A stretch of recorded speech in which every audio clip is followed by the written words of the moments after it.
Wow, your mic doesn't even want to do it with you. It's a Wednesday morning. You're hanging out in the break room. Rochester's Classic Rock 96.5 WCMF. How's it going, buddy? Pretty good, buddy. What's going on, female buddy? Doing good, buddy. A beautiful morning. Balmy. 44 degrees right now. Temperature-wise, it's going to be awesome. Mm-hmm. We'll be up in the mid-50s. So go out and enjoy. Well, no, because Why? it's supposed to be raining all day. Oh, goddamn day. Yeah, on and off, rain all day long. Could be a little wind in there, too, but nothing like we saw last week. The high temperatures continue tomorrow, and then it drops back down into the 30s on Friday, Saturday, and Sunday. But we could have a run of 3 days of 60 in the middle of next week. Damn. And the St. Patrick's Day Parade is a week from Saturday. Oh. So, And that snuck up fast. Yeah, it did. We're getting old. So fingers crossed. Okay, nice weather. That we'll have a nice parade day a week from Saturday for St. Patrick's Day. Let's start the show with an incident that happened yesterday in Brighton. What happened? Story on News 8 says that first responders were called to Westfall Road after a driver drove into the side of a building trying to park at a parking spot at, it looks like a doctor's office. Okay. It's a dentist's office. Dentist's office. Okay, Yeah. I'm sorry. So, according to police, nobody was hurt, thank goodness. It looks like it happened in the middle of the day. Also, nobody was in the waiting room at the time of the crash. Thank God. Yeah, no kidding. So, the stability of the building has not been confirmed, Okay. according to News 8. But this person trying to go to the dentist went to the dentist too much. Okay. Oops. All right, so He crashed into the building. Or she. we don't know. All right, so you know what's funny about these stories is they used to include a gender and an age. Yeah. And the last couple of them have not. I wonder why. Now, I don't want to say. Make any assumptions? Well, no, okay, we'll get to that. A midday dental appointment? Well, yeah, a lot of people. Oh, yeah. A lot of yeah. everyday people. Yeah. People getting teeth cleaned by people. Kimmy, we had a lot of discussions about the older set and how maybe you should have your driver. Yeah, well, we had a run of a few in a row in the same spot a while back. Mm-hmm. Now, I'm not arrogant enough to think that our show legitimately influences anything, but I do wonder if that 3-week run where we had all those stories where we were getting ages maybe has now stopped the news from giving ages, so we don't talk about the. But they age don't of have people. to. I don't need the age. I know the age. What's the age? I know the age and I know the gender. What's the age? The age is 78. Okay, and what's the gender? Old man. Oh, you're going man. I went old man on this one. Why are you going old man? Because he don't want to go to the dentist. He's pissed off he has to go to the dentist. What, you think She's making him go to the dentist. But you love going to the dentist. I do, but I'm weird. Okay. I'm also friends with my dentist, and I've gone out for drinks with my right. dentist. I have. I mean, I'm very close with everybody that touches me. He won't. What are you doing with my wife, man? No, but I'm friends with your wife. Are you? Yes. What's that mean? I'm a nice person. Yeah, you're not. I know you. No, I mean, look. To be fair, we don't know that it's somebody elderly. You don't. No, you we don't. don't know. You don't. But my mind goes there. Okay. And I think your mind went there, too. Well, yeah, of course. I mean, Yeah. especially in Brighton, too. I mean, it's an Yes, I older mean, it community. all sets up. Now, granted, every dentist's office in Rochester is in Brighton for some reason. Yes. And doctor's office, a pediatrician. It is funny. Hey, I'm going to the doctor. Where are you going? Brighton. But, Kimmy, you saw this story yesterday. Yeah. And I think you had the most interesting question of all. Okay, so I had two questions. Oh. One, let's say there wasn't significant enough damage to the building to shut it all down for the day. Would you still go in and have your regularly scheduled appointment after you just drove your car into the building? If they let me? Yeah. Yeah. What? I wanna So get it no done. shame there? I mean, if So they're you all wouldn't even, good. because my second question would be after that, I think I'd have to change dentist. All right, so let's break these down into two Yeah. questions. Let's start with the first one. The phone number is 252-WCMF, 252-9263. You would have no problem walking into your dental appointment. If he was cool with it, yeah. He's not going to be Well, cool, they're not man. going to turn you away. I It's wanna probably get going it to be done. more on you. I'm already here. Yes, you are. And Drove you right into the obviously- chair. You obviously now need the money. He could stick his head out the window and just have him do it. Like a drive-through. I would definitely go get my teeth. And I know the guy. No, yeah, look, I think you are overestimating how cool everyone in the building would be. I'm sure. And granted, it was an accident. And I they're going to understand. be they're going to at least pretend to be worried about you. Yeah. So you have no qualms about getting your teeth cleaned no after driving into the... embarrassment? No, because I want to get it done. Kimmy, would you? I'd have a pretty hard time just going about my continuing with the regularly scheduled program here. I mean, I think I might be like, I'm going to go get something checked out and then never return at all again in my life. But it sounds like he didn't do serious damage. Bro, I'm going to read you the story. First responders told News 8 the driver went around the side of the building, tried to park in a parking spot, accidentally hit the gas pedal, and smashed into a waiting room. I'm looking at the picture. So he hit the window? No, like Maybe it looks like the something. brick. Yeah. I saw a picture All of right. it. Is the car in the Yes. is the car Seems like the nose inside of the it. waiting room? Yes. Yeah. Are the he's- magazines all over the floor? No, when they got there, he was reading an issue of Highlights for Kids. Oh, all right. Like here, okay, I got a picture of it right here. Yeah, bro. The only part of the car that is outside the building is the trunk. It's an SUV Oh, wait, so too. it's all the way in. It's all the okay. way in. Yeah. All It right. ain't just the tip, All right, bro. so that's a little different. I don't know. Even I if thought he just like popped the side of the building. Nope. It didn't like. I mean, if I make full penetration, I'm gonna have to reschedule. Let's put it this way. Let's put it this way. But First responders described the hole as Edie Muley sized. That's how much damage this car did to the waiting room of the dentist's office. It was bad, and it smelled. I think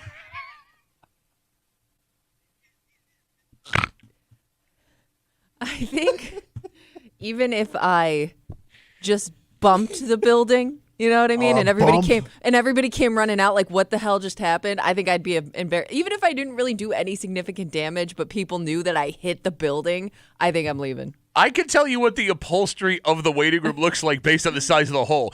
That's the kind of damage this car did that's to a the bad waiting one. room. Okay, I thought he just kind of like gently grazed it. I also love how they say they're not sure if the structural damage. If this building has no structural damage, whoever this architect is should build every building for the rest of all time.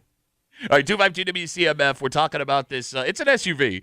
Drove into a dentist's office in Brighton yesterday. It was an accident. Yeah. Looks like it happened in the middle of the day. Kimmy's question, if you had an appointment there, do you still go in for the appointment? So we're all out on that now. Your second question.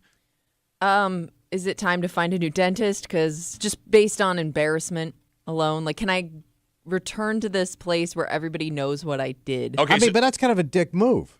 What? Like, you effed up their business and then you take your Yeah. business away. You They'll owe be them your fine. business now. Okay, so They're a business. They want to make money. there is I a debate. understand. On your, they work on ratty ass mouths. That's how they make their coin. But you go to Ratty Ass Mouth Dental? But they're going to be nervous every time I show up for an appointment now. She's not wrong. And I think, again, like maybe they don't want to see you anymore, right? Like I'm sure They there don't are, want to play this game either. This game of just acting like nothing happened. like I'm sure there are business owners that are listening to this show right now that have customers that spend money Oh, yeah. that are just massive pains in the ass. True. And if that customer never showed back up in their building again, they'd be absolutely fine with it. I can't help but feel like you're overestimating how much people like you. Period. You know what they like? What? They're like, yeah, right there, the money, baby. But give me that money. How many dentist appointments would you have to go to even come close to what you cost them driving into the building? No, but I mean, they get my copay and everything else. Yeah. Pretty good stuff. Okay. Again. And I go twice. I get my teeth cleaned twice a year. Okay. That's pretty good. Is that standard? I don't. You should. You know I don't like the dentist. Nobody likes the dentist. You but just should said go- I love the I dentist. do know. like my You dentist. go out to drinks with your dentist. You should get your teeth cleaned and X-rayed. X-rays once a year, clean twice a year. X-rays. Why? They're still there. No, but you gotta See if there's anything brewing. Let's see here. Have you? When's the last time you had your mouth X-rayed? Well, I got my wisdom teeth out a couple months ago. So then. All right, but you don't do it on a regular basis. No. Why? Because you're not gonna have any goddamn teeth when you're my age. They're not pro. Okay. Well, you got teeth. Pretty cool. I have really nice teeth. Wow. Look at all it's doing for you. It would work last night. Yeah. Yeah. It was a whole joke, wasn't it? About how smelly it was. That would push it over the edge. No smells last night. Smelled delicious. What? Okay. Kimmy, the only reason Yeah. why, look, I'm with you. I don't want to show my face around there again. I'd be Yeah. far too embarrassed. However, the one caveat would be, What's that? and it's not just with dentists. There's a lot of like specialties you could have. You know, my wife's a dermatologist, Sure. right? Okay, so my wife, Mm-hmm. she's a wonderful dermatologist, obviously, a brilliant woman, but she has no opening. True, it And could has- be tough to find. You can't get somebody. in. Yeah. Yes, like my wife cannot take any new I would patients. try though. I would try. But If that's I dead. That's for all. That's for almost anything you No, do I know. medically. yes, I know. like right now. So like if I can't get in anywhere else, I gotta yeah. get care somehow. I'm going. So I may have to go back to this place that I drove into. And you suck it up. And Remember they'll have that. me? They'll have that place fixed up in a week. No, they won't have it. It's a brick building. Bro, the boys will get in there. They'll pop that stuff right back. No, I mean think about that. Like. How are they just going to put like a tarp over it and like have people sit in the way? I mean, I guess you don't have a choice. I would Yeah. understand why, Yeah. but Yeah, like, it's warming up a little bit. It's not too bad. oh, for God's sakes, Board how'd it you up. like to have the appointment like on Monday? Yeah. Or you sit in the waiting room, keeping your And they'll coat be on. working in there. Well, think about that though too. I don't know how many appointments they had that day, but I would assume that they had to cancel. And, like, imagine if you were like a person that sucks. had an appointment in like an hour, and you get the call like, "Oh, we're gonna have to reschedule you," even though you just planned your whole day around it. Oh, although that may not be the worst thing in the world. Like I don't like the dentist, Yeah, and sometimes my wife will force me to go to the dentist. But I prep. yeah. And if you have kids, you got to bring there. They got to get them out of school. The kids would suck. Yeah. But if my wife forced me to go to the dentist and I've taken the time off of work and then I get a call an hour ahead of time, not only do I not have to go to the dentist, I've got like a free half day off. Yeah, but I did all that prep work for nothing. Nobody preps to go to the dentist. I do. What is prep? I had to have a certain outfit on. You're make joking. sure- no. And then I want to look nice, but I don't want to look too nice because then it gets, schmutzed on. You don't me. want to look like a whore. Give them No. the wrong impression. You I want to don't make whore, no. you want to make them earn it. Are you one of those people that brushes their teeth before they go? I to go the home, dentist? I brush, floss, rinse, and then I go. Yeah, I don't want to give them a nasty ass swamp mouth. I got a clean mouth. Like clean mouth. Like, okay, I understand that. The outfit. Yeah. Why the outfit? I don't want it to get. I don't. If I'm wearing something nice, I don't want to get anything on. No, I get it. So I change. Okay. Like I wouldn't wear this to the dentist because I spent too much money on it. Yeah, you wouldn't want to ruin that. I spent a lot of money. Yeah, Pat. yeah. What was that? The Napoleon collection? Yes. Guy was sharp looking, man. What are you wearing? What is that, Jack? I got my shacket. I got my my turtleneck. on. Ribbed turtleneck. It's waffle, actually. Okay. They call it a waffle shirt. What is the difference? You get it at waffle. Different House. pattern. 252 WCMF. We got Facebook messages coming in again. We're talking about this person. Again, they will not give us an age or a gender anymore. Who drove through. Because you know they're old. They drove through the waiting room of a dentist's office in Brighton yesterday. It was an accident. Happened in the middle of the day. Nobody was hurt. Thank God nobody was in the waiting room when it happened. But this waiting room is effed up. Facebook message comes in from Bob. Bob writes us, you go in, you get your teeth cleaned, you leave, you never go back again. If I've already made it to the dentist's office and they're willing to clean my teeth, I don't feel like making another trip that day. What? I don't want to be inconvenienced. Just step through the glass. What are you talking Broken about? glass. Drywall all over the place. Oh, way to go, Dick. Thanks a lot. What? My wife just texted me. She must be listening to the show. I'm making you an appointment with the dentist. Now I got to go to the dentist because you won't stop running your stupid mouth. Thanks. You're welcome. Shut up.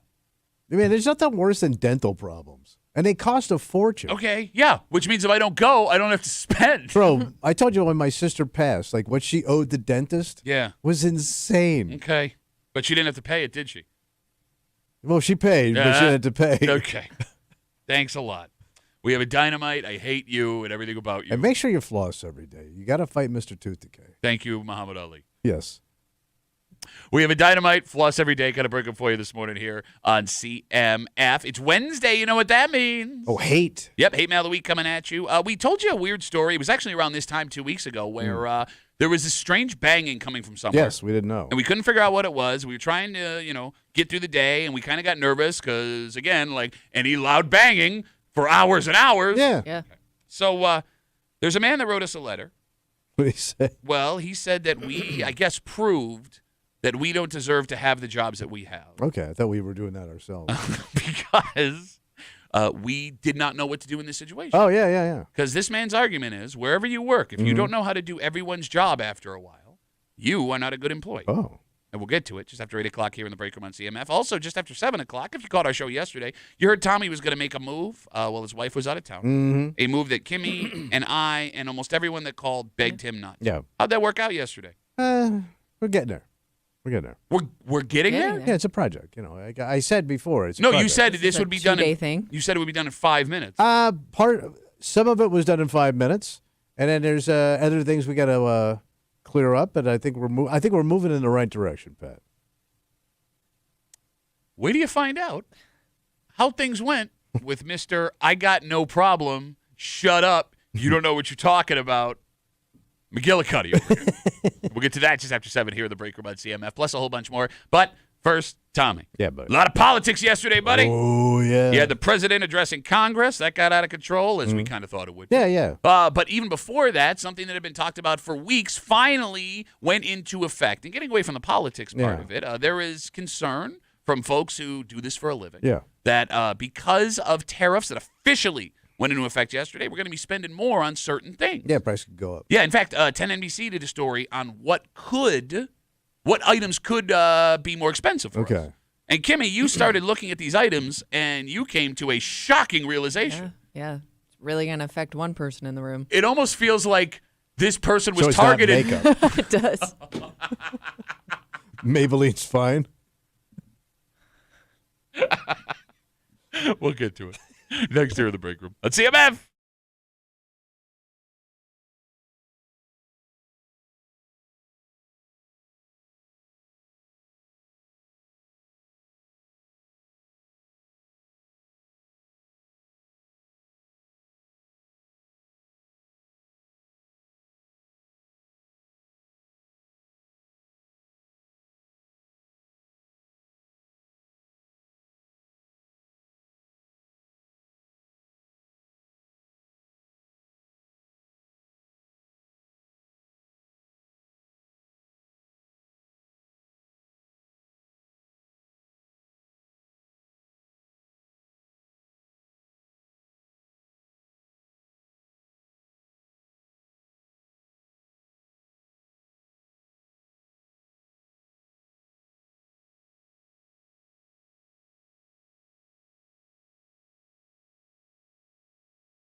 It officially happened yesterday. What's that? Talk for 6 weeks of tariffs. Oh, yeah. Mexico and Canada, and as of now, they are in effect. And there were a bunch of news stories yesterday, both locally and nationally, about how this could affect us personally. Oh, sure. Right? How it's going to affect your wallet. Yeah. And as Kimmy was watching this story last night, she came to one very unfortunate realization for a single person that we all know. Oh, wow. I feel bad for that person. You're hanging out in the breaker, Rochester's Classic Rock 96.5, WCMF, just after 6:45 this morning. It is a very holy day, Thomas. Oh, yes.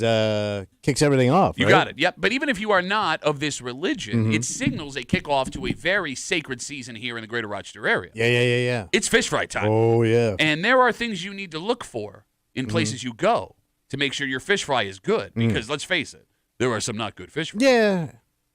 And fish, you got to be just right. That's what I'm saying. We'll get to it just after 6:45 here in the break room on CMF. So yesterday, the tariffs on Mexico and Canada, goods that come in from those countries, Yeah. have officially taken effect in the United States of America. And for those who haven't been following the news, maybe you live under a rock, Canadian and Mexican goods that are brought into the United States will now be subject to a 25% tariff. God damn. Most of those goods. So, yeah everything's going to be 25% more coming in. And like we said, there were a whole bunch of stories yesterday that tried to illustrate how this could affect us on a daily basis. Right. For example, 10NBC broke down which items could get more expensive, specifically at the grocery store. Okay. They mentioned things like tomatoes, avocados, bell peppers, strawberries, a whole bunch of other fresh vegetables. All right. And Kimmy, you were watching this story last night. Yeah. And as you heard them list. running down the list of what can get more expensive, you came to a realization. What's that? That's Tommy's entire diet. Yes. I Like eat up- unless you're willing to change the way you eat, like this is gonna affect you more than anybody else I know. Like on the planet! yes. I can't give up avocados. Like I eat an avocado every day. Which is already expensive baseline. Well, I get the bag ones. What are they, like $5 for 4? Okay, but you're still... But how do you get the bag? I never understood the bag ones though, unless you're making guacamole, because they all go bad at the same time. But if I eat them quick. So. I guess. And he eats them bad. He'll eat them black. Yeah. Yeah, I'm not an avocado snob. I'll eat. It's called a snobavocado. Yeah, I'm not that guy. Like, bro, in all sincerity, Yes. like everything hurts. that you shop for It's hurting my retirement. is it's killing my retirement. I like the tomatoes. I eat tomatoes. the peppers. Peppers. I eat. Yeah, all of it. Like somehow Tommy Muley has found himself stuck right in the I middle know. of this trade war. Like you might as well call him the Tommy Tariffs. So I guess the big question is going to be What's up? how much different grocery shopping is about to become. Because as we sit here, even now, like baseline, Yeah. it's not like food is inexpensive. No, it's up. Right. You got it. So if groceries prices increase on certain things between 20 and 30%, right? And this stuff gets passed down to us, Yeah. the first thought is we could be forced to change some things. But like for a guy like you just said it yourself, you can't change anything. Right. Right? No. And I And- ain't. Okay. I'm just not. Okay, but you say that, you may not have a choice. I'll cut out something else. Like what? I don't Booze? know. All you do is eat vegetables and drink booze. That's all you do. That's And your coffee, happiness. Okay. Yes, thank you. So you're not going to cut out the coffee. No. Okay. So that means booze or vegetables. Well, he could cut out the tracksuits I got 2 more because those are coming. going to get more expensive too. No, oh, you're I'm- talking about the tracksuit tariffs. I'm glad I jumped on it now because they're coming from China. Got on that. No, I don't know. Like I would have to go up a ton. Well, I mean, look, I understand that. It's funny what moves the needle for people, right? Because like 25% doesn't sound like a quarter on a dollar doesn't sound like a lot of money. But if you're spending, Yeah. $10, that becomes $250. Well, look And at if your you're spending- grocery bill. right? Exactly. Yeah. It's $25 for every 100. So, like, I guess it's easy for you to sit here and say, if a single avocado goes up 25%, I can handle it. Yeah. But if everything you're eating is up 25%, I mean, that's a pretty significant jump. I do, but I never look at the long game. Okay. You know, like when they say, like you could buy this thing, Yeah. and it's only going to cost you $5 a day. Yeah. Like, $5. I got $5 a day. I'll buy that. No, but eventually, aren't we all forced to look at the long game when it goes long? Yeah, If it goes long? but I've already got it. You know what I mean? You know who it's really going to affect the most? Somebody looking to eat healthier. Oh, you're right. Because like it doesn't take much to throw off your healthy eating Yeah. habits, That's a good right? call. So like if you just started doing this and you're like, oh well, prices are going up, Back to what I was eating before. Yeah. You're Well, it gives you absolutely an right. excuse to bail on your diet. Well, but here's the other thing. When you bail on your diet, you want good food, right? My biggest concern right now, and this is selfish. What's that? You know I love Mexican food. And this is going to affect it with the tomatoes and the guacamole. Well, the avocado, the tomatoes, all that stuff. Yeah. So, like, we've talked on this show before about Mexican food becoming so popular in America Yeah. because it's Oh, yeah. good and it's cheap. Right. Like, when I walk into the Mexican restaurant now, Like a Chipotle. yeah, or no, I'm talking about like the real ones around Oh. here. Yeah, I mean, Chipotle's fine. Yeah. I want like something like, give me 3 Mexican words in a row. That's what I want. Oh, okay. Like, is it going to be the same kind of cheap food? And like how Well, it can't be. It's got to go up. So I guess what I'm going to figure out soon, if this lasts a while, is do I love Mexican food for the taste or do I love Mexican food for the price? Like, what is the price point where I'm finally like, you know what, it's not as good as I thought it was? And where do you go? Like, you can't replace Mexican food. No, there's There's no equivalent There's no locally other way that I you could. can make it either. Right. Yeah. I mean, Mexican food is so unique Yeah. that there's nothing, you can't really do anything with it. Indian food's got rice and beans. Yeah, well, okay. Got that? But it is different. Yeah, I know it's different, but again, I guess you got to figure out a way around it. I think Okay. I'm with you. I'm not going to give up Mexican food. I don't No. think there's a price Mexican food could get to where I'd be like, I'm out on Mexican But food. I'm sure it's going to affect just about everything we enjoy. Well, that's the other. I'm sorry. Go ahead, Kimmy. No, I was going to say you may also see the rise of the home gardens. Yeah, but that doesn't even really work. I mean, how much does it move the needle? My wife, Tomatoes. my wife's a huge gardener. Yeah. I don't think we get enough produce to like last us. Well, No. you did, but Like, you I want a would tomato seasonally. today. I don't want to wait till August. What are you, wimpy to with get the tomatoes? 7 I tomatoes am. it's gonna You yield out. do surprise me that you're not. You're the only Italian I know that doesn't have at least a tomato plant. It's work. It's so No, much I know. I know it Gardens is. are brutally But hard with to the do. amount of veggies you eat, Yeah, but I'm also lazy. 252 WCMF. Okay, we're talking about the tariffs on Canadian and Mexican goods that officially went into effect yesterday after weeks of talks and backs and forth. And story on 10 NBC last night started breaking down which grocery store items could get more expensive. And it became apparent immediately to Kimmy, it's everything that Tommy eats. But you had brought up, we may not even know where this is going to show up. All right. And as we... That's the problem. It seems that there are so many different items that are going to be affected, not just at the grocery store, but like across daily life, from gas to lumber. Oh, yeah, Beer everything. is going to be a big one. Liquor is going to be a big Alcohol, one. yeah. I mean, like anything that comes. So I didn't realize. Did you know Modelo Yes. is one of the highest selling beers in America? I think did it's the not. biggest. I thought it was the most popular beer in the world now. Oh. When did that happen? I don't know, but I think. But then all of a sudden, I'm watching it all the time on football. Is that a Southern thing? Because I don't think I've ever seen anyone with a Modelo. I never heard in of it, there. and now I want to get one of those cars that jump up and down. Because everybody that drinks it has one of those cars, And I think what makes this more complicated, and like then you get the chica. But you have to give me a quarter for doing that. What makes this more complicated? What's that? We dealt with higher grocery store prices out of nowhere when COVID hit, Right. right? Supply chain issues, blah, blah, blah, blah, blah. But when that happened the first time, right, there were places you could go where their entire hook was we're going to keep prices Yeah. low. That's where the Aldis of the world and the Price Rights of the world, Yeah. they came out of the shadows. And people started to realize like there were really good bargains at Right. these places. What we're going to figure out or see over the next couple of weeks and months, can anyone keep prices low with these tariffs happening? you can't because they would have to eat that $0.25, and they're not. Well, I mean, that's the question. Like, what stores are willing to eat that 25%? Because, like, we look at eggs right now, for example, right? Like, there are some places, Waffle House we brought up, I think Right. Denny's is now. You get a surcharge. Yes, there's a surcharge of 25 to 50 cents an egg. There are some restaurants here in town locally that are doing that. There are other restaurants that have decided we're just going to eat the Okay. plus on the eggs. I mean, they're making less money, but the They're hope keeping would the customers coming. Yeah, the hope would be enough customers come through, we gather more, where we're going to make the money that we lost on the eggs that we're selling right now. Okay. Like, does Aldi's try that? Does Price Right try that? Do they have the ability to do that? Who with knows? We'll find out. how low that is? And this is just the start of it. If they start going tit for tat, like, all right, we throw some tariffs on you, then Wait. Fake breast could be affected? big time, Oh, okay. big time. So there you go. But you were saying, I'm sorry. No, they're going to tit for tat, so they could keep going up. Like they could whack, we could whack, keep going back and forth. You can get one of these tariff wars, and then we're screwed. Wait, we're talking it's an international whack-a-jack? It's a complete whack-a-jack over the border. It sounds like a bad MMA promotion. The border whack-a-jack, Niagara Falls, Canada. Because then, like, Canada came out yesterday. All right, we're going to raise our stuff. Yeah. This is fun. Yeah. It's also going to give us all a geography lesson that we didn't really want. Yeah, true. Because for a very long time, in fact, like our entire lives, being an American, super easy. Oh, yeah. You could get whatever you wanted. Anytime you want it. Never thought much about it. Yeah, Right. and it was relatively cheap, right, compared to other places in the world. Didn't have to think about where it came from and how it got here. Right.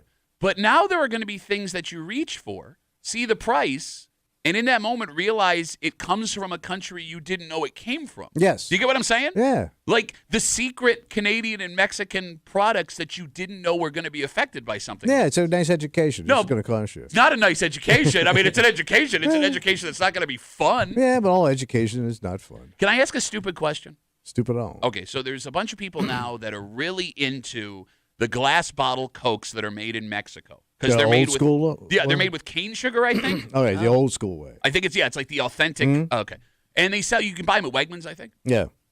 Does that go up? Of course it does. Okay. Well, if it's made in Mexico, Yeah, anything like Well, that. but I don't know. Are they made in Mexico, or they're just made with those specifications in America? I'm not sure how that works. well, I don't know. I'm guessing if anything that comes out of there, you're gonna get a pinch. And then, like, we're also going to find out how well our agriculture is able to hold up, because, like, we do grow avocados in some part of the United States. California. You got it. Do we grow enough? No. No, we I don't. don't think do so. not. Do we manufacture rice in America? Does Mexico manufacture rice, or do they get it from other countries? I thought that was all China. Okay. I don't know. Well, then how do the Mexicans get the rice? Wait, what they buy it from China? No, but they couldn't always buy. Wait, so Mexico has rice patties? That's what I'm wondering, because Like you never see them working on them. Mexican dishes have always had rice. Right. Right? But I assume. But I wonder if that's America. Like that's what they started doing. They started selling Mexican food over here. It's a good question. Because I've never seen a guy working in a rice patty in Mexico. It's always in China. Kidding? Most of the world's rice is produced in Asia. Okay. Yeah. So how would we get rice before, like, shipped? So when Nixon Shut up. went over with Kissinger, Yeah. when they were talking, détente and opening up the Far East, we made a cheese for rice deal. Yeah. Because there's that famous picture of Kissinger handing Chairman Mao a big chunk of cheese, and he couldn't believe he'd never seen that much cheese in his life. And don't forget, he ran China. Wait, why didn't he? Why was he so surprised by the cheese? Well, they found out there ain't no cheese in China. There ain't no cheese in China. There ain't no cheese in. Damn it, Damn Tommy! Well, answer me this question then. What? If that's the case, how'd they come up with cheesy rice? If they're going opposite ways. Well, that was the merger with Nixon. he brought those two things Kimmy, together. remember that audio we have of Nixon announcing to the world that they've been able to yeah. develop cheesy rice? I like to say, from this point on, cheese and rice will be together. Pat and I had some last night. It was delicious. And we sent some up to the boys and NASA out in space, and they also enjoyed it. And it was nice to see because JFK, he made that prediction all those years earlier that one day we would have cheesy rice. Yeah. I say by the end of this century, cheese will be in China, rice will be on every table in America, and you will enjoy it. Ask not what cheese could do for you or what you could do for big cheese. And like before that, I mean, FDR had himself a dream. He had himself a dream that one day cheese and rice could live together in harmony. All we have to fear is cheese and salt. No, you don't fear the cheese. You want to mix it with the rice. I was going to get some last night, but my legs don't work. And again, we'll remind you, you don't find any better political or economical coverage than here in the break. You're welcome. Let's take a break. Happy Ash Wednesday to both of you. Oh, yeah. And although it is a holy holiday, if you don't celebrate the holy holiday, it doesn't mean that you are not included here because this holiday kicks off a very sacred season Oh, yeah. in Rochester, one that will start massive arguments. And there are things you can look for to make sure where you go get this item that for some reason only becomes widely available now Yeah. that you need to keep an eye out. Like everybody does one. And it's not hard to do. No. But for some reason, But it's it's got to be done right. I agree with you. So what do you, Because you messing with the big F. we'll get into it next here in the break room. WCMF.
It starts today. What's that? Arguably the best food season in Rochester. Oh, yeah. And it's all thanks to the Catholics. Mm-hmm. A simple food that is also one that has to be perfect Yeah. to stand out. So how do you, when you walk into a place, know that fish fry is going to be great? You're hanging out in the break room, Rochester's Classic Rock 96.5. WCMF, just after 7 o'clock this morning. If you caught the show yesterday, there was a defiant man doing something that everybody, except for Jeremy for some reason, advised him not to do. Not only were you going to go behind your wife's back, Yeah. you were going to attempt something that physically you were not able to pull off. And I said I could do it. And you said not only could you do it, it'd be done in 5 minutes, no big deal. Yes. He got so angry with his Kimmy, he started doing his voices in his hand. Yep. Got a couple old man waves. Yep. So everything went smoothly yesterday? The phase one? Phase I think- one. You phase said it would. one. You said it would take 5 I minutes. don't even Phase- want to know. Phase one, I think 5 minutes was, I might have come in a little under Oh, on phase one. so no problems to report then. On phase one. We'll get to it just after 7 o'clock here in the break room on CMF. Happy Ash Wednesday to all you Catholics and lapsed Catholics out there. Today is the official start of the Lenten season, but you don't need a background in Catholic history to understand today also kicks off fish fry season. It's about sacrifice. It is, well, and fish. Yes. Fried fish. Today and every Friday up until Easter Sunday, traditionally, folks of the Catholic faith are not allowed to eat meat. So the fish fry takes center stage. And thanks to the traditionally massive Catholic population here in the greater Rochester area, we have a lot of fantastic places where you can go get a fish fry. Yeah, pretty much every joint does one. It feels like it, right? Right? Yeah. All right. The phone number is 252-WCMF, 252-9263. Question. Yeah. I don't know why I'm asking you. I'm going to start with Kimmy. Yeah. Do you have your go-to fish fry place? I would say I have like a top 3, and we can rotate those equally. Okay. Where I think like they're pretty interchangeable, and most of them for us it's convenience, because I know that there are better ones out there, but these will do. You know what I mean? You got a go-to fish fry place, Tommy? I do not. My wife loves them. So what, you watch her eat a fish fry? I get something else. What a bitch. Well, I don't. What's it taste like? Is it still fried? I'm not. Did you put lemon juice on it? I like fish fries. I'm not crazy about them. Really? Really? Yeah, they're all right. Who's not crazy? Oh, this is Florida smug is what Oh, this is. you're right. You called it. I mean, No, It's not how fish is supposed to be prepared. It's not grouper, okay? It's not grouper. It's not in seasoned fish. It's probably frozen. well, you're using like scuzzy haddock and halibut, man. They're like It's just fried. Who cares? Yeah, it's why you you're deep gonna fry it. cover it in tartar sauce anyways. it's a cheap poor man's food. Yes, it's poor people Yeah. food. It's always been poor very- people very- food. Yeah. Yeah. I don't eat poor fish. So here's the thing. I don't go bottom. I don't like bottom feeders. Having a go-to fish fry place is how it used to be. Like you had your place in the neighborhood or Yeah. the place in your town that you went every Friday, and you Every rarely. tavern does one pretty good. yeah. You got and it. even if it's not regularly on the menu, Yeah. it's definitely there on Fridays. But it used to be like your spot was your spot, and you went nowhere else. Mm-hmm. But now, as Tommy said earlier, there are literally hundreds, if not 1,000, places in the greater Rochester Yeah. area that will serve you a Friday night fish fry. 252-WCMF. How do you know when you walk into a place that they have a kick-ass fish fry? Maybe we should start with what makes a kick-ass fish fry. Okay. Look at you. I don't know. I don't eat fried fish. I don't like it. Well, it's how you prepare the fish. I mean, the fish is the key. I mean, the fries are irrelevant. No, okay. Shh. I mean, if you- I know you said that just to make me mad, and I'm not going to take the bait. I'm not going to take the fish bait. I mean, the fish is the headliner because if the fish is no good, you're out. all right, Kimmy, are you a Yeah. thick breading or thin breading girl? She goes thick. Probably tend more on the thick side, but I've had. She's I've sister thickness. You. Can I get a witness? You might need one Yeah, this is with HR weird. coming down to talk to you. I'm talking about the breading. I've had it great both ways though. Like I think I like it thicker, but there are times when I've had like a thinner breaded fish fry. I'm like, this is pretty badass. Thick or thin? I would think if I'm going to eat one, I want Yeah. it bad for me. So I want it bready. I want it full of oil. Okay. I want it. You know what I mean? The thinner the thinner the breading, the better. If I have to crack open my fish like an eggshell, Yeah. it's not as good a fish Really? fry. Oh, Yeah. I don't know. I want it to be able to I love- move a little bit. Okay. No, here's the frustrating part. If you get a fish fry with the super thick breading, Yeah. like you're going to lose pieces Yeah, of you're fish. gonna just eat the breading on its own. Yeah, but it tastes probably, yeah. delicious. No, but like at the It's end. all deep fried. It holds all that No, I oil know, in there, yeah. man. No, but at the end of it, when you have you'll have little pieces of fish with no breading left over. Oh, and what a tragedy. and I'll eat it, but it's not as good. I want to make sure, you have to get the perfect balance of Yeah, breading but it and doesn't fish. get a little. Sometimes if it's too thin, it gets a little like soggy, especially when Too you're putting fishy. the lemon juice on it. But I don't mind a It gets- little. I like it really crunchy. Okay. All right, Kimmy, one giant piece of fish or two smaller pieces of Giant fish? piece for You me. want giant Yeah, piece yeah, of yeah. fish? Are you too giant or too smaller? I don't think that really matters. It does matter. Really? The consistency of the fish after you cook it is different depending on big fish or two little fishes. So you I think don't know of if I've ever had it served with the two little fish. Two Really? little- You never wait. had the two little fishes? So you think the two little fish is more tender? I don't know how to put it. I like the bigger one, but I know there's a difference. Because usually when I see them, they're like huge. They look like a small Yeah. surfboard. Yeah. Like it is. I mean, that is fun when you go to a place where Bill Gray's, that thing hangs off both ends of the plate. it does. It's very visually exciting. Oh, yeah. Look at all this fish. Yeah. I'm going to make a sandwich with my roll, and I'm going to have more fish when I'm done. All right. The secret tell to the most dynamite of fish fries. What's that? And this is why you're an idiot. All right. So I'm going to talk to Kimmy. Yeah. The darker the fries, the better the fish fry. Yes. Darker the fry. Fair. It's going to be a crunchier fish fry, which again I like personally. The best sit-down places. Yeah. I We'll hate s- if the fries are half-ass, it takes away from the fish fry. Preach, sister. No, she's right. Like, you need brown corners, brown edges. You need those French fries to be as close to the potato as possible. Do you know what I'm saying by that? Close to the potato. If I can go to a place that's going to, slice their own fries Yeah. instead of, sending me, pre-frozen fries, Yeah. that fish fry is going to be... That's probably hand pretty cut? rare. I mean, they don't- Hand cut potatoes. They don't have to be hand cut, but they have to be similar. like it? Yeah, to hand cut. The Okay. browner the fry, the better the fish fry. If you sit down and you got brown corners and brown edges, that fish fry is about to be out of this world. All right. Never thought about it. Yeah, because you don't know what you're talking about. Bro, I'm a fish fry expert. I know. You're talking Irish Catholic Gates, bro. Mm-hmm. You know It's the only time you people eat fish. What do you mean, you people? You know who you people are.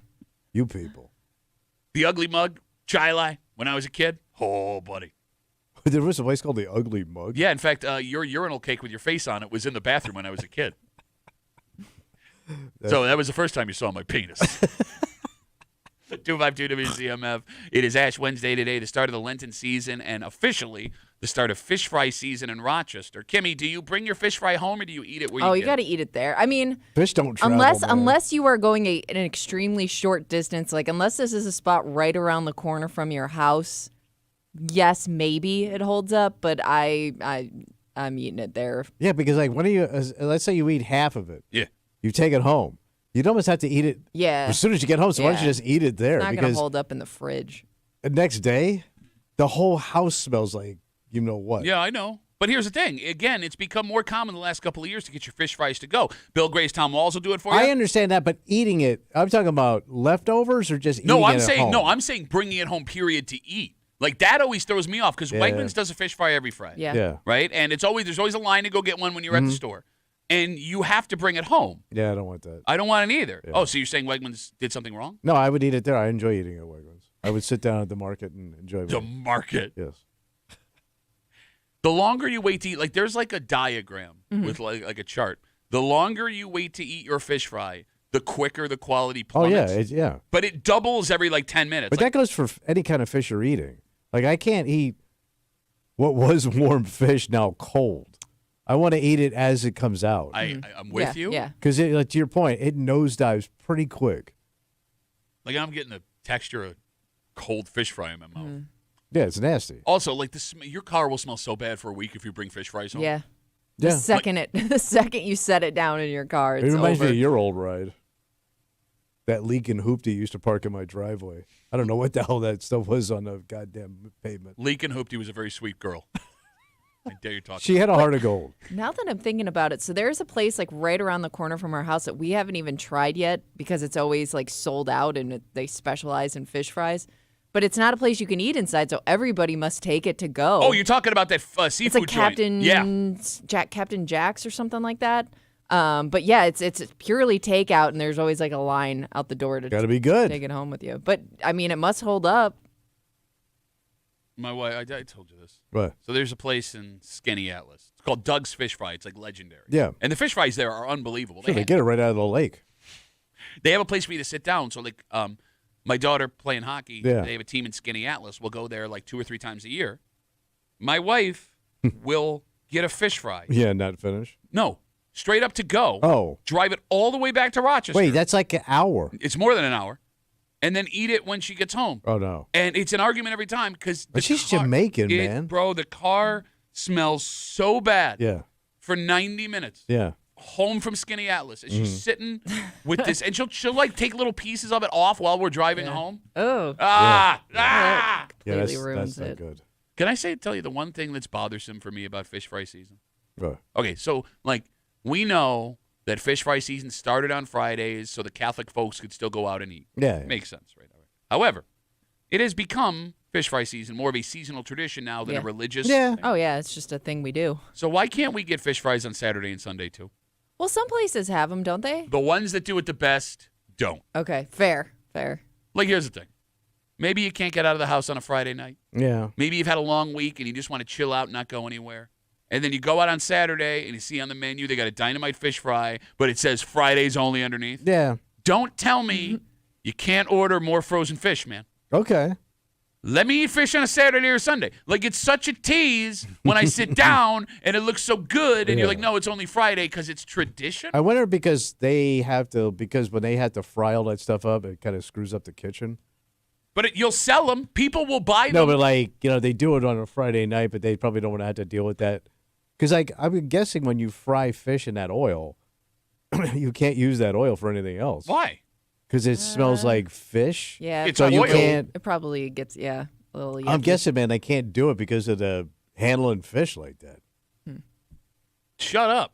I want to eat Saturday or Sunday fish, man. Yeah, but then when you go there on a Thursday, your French fries going to taste like fish. What's wrong with that? No, I don't want fishy fries. Fish fries are delicious. The best French fries come with the fish fry, And man. by the way, we are getting some terrible takes on Twitter of people saying basically that the fries don't matter. Shut up.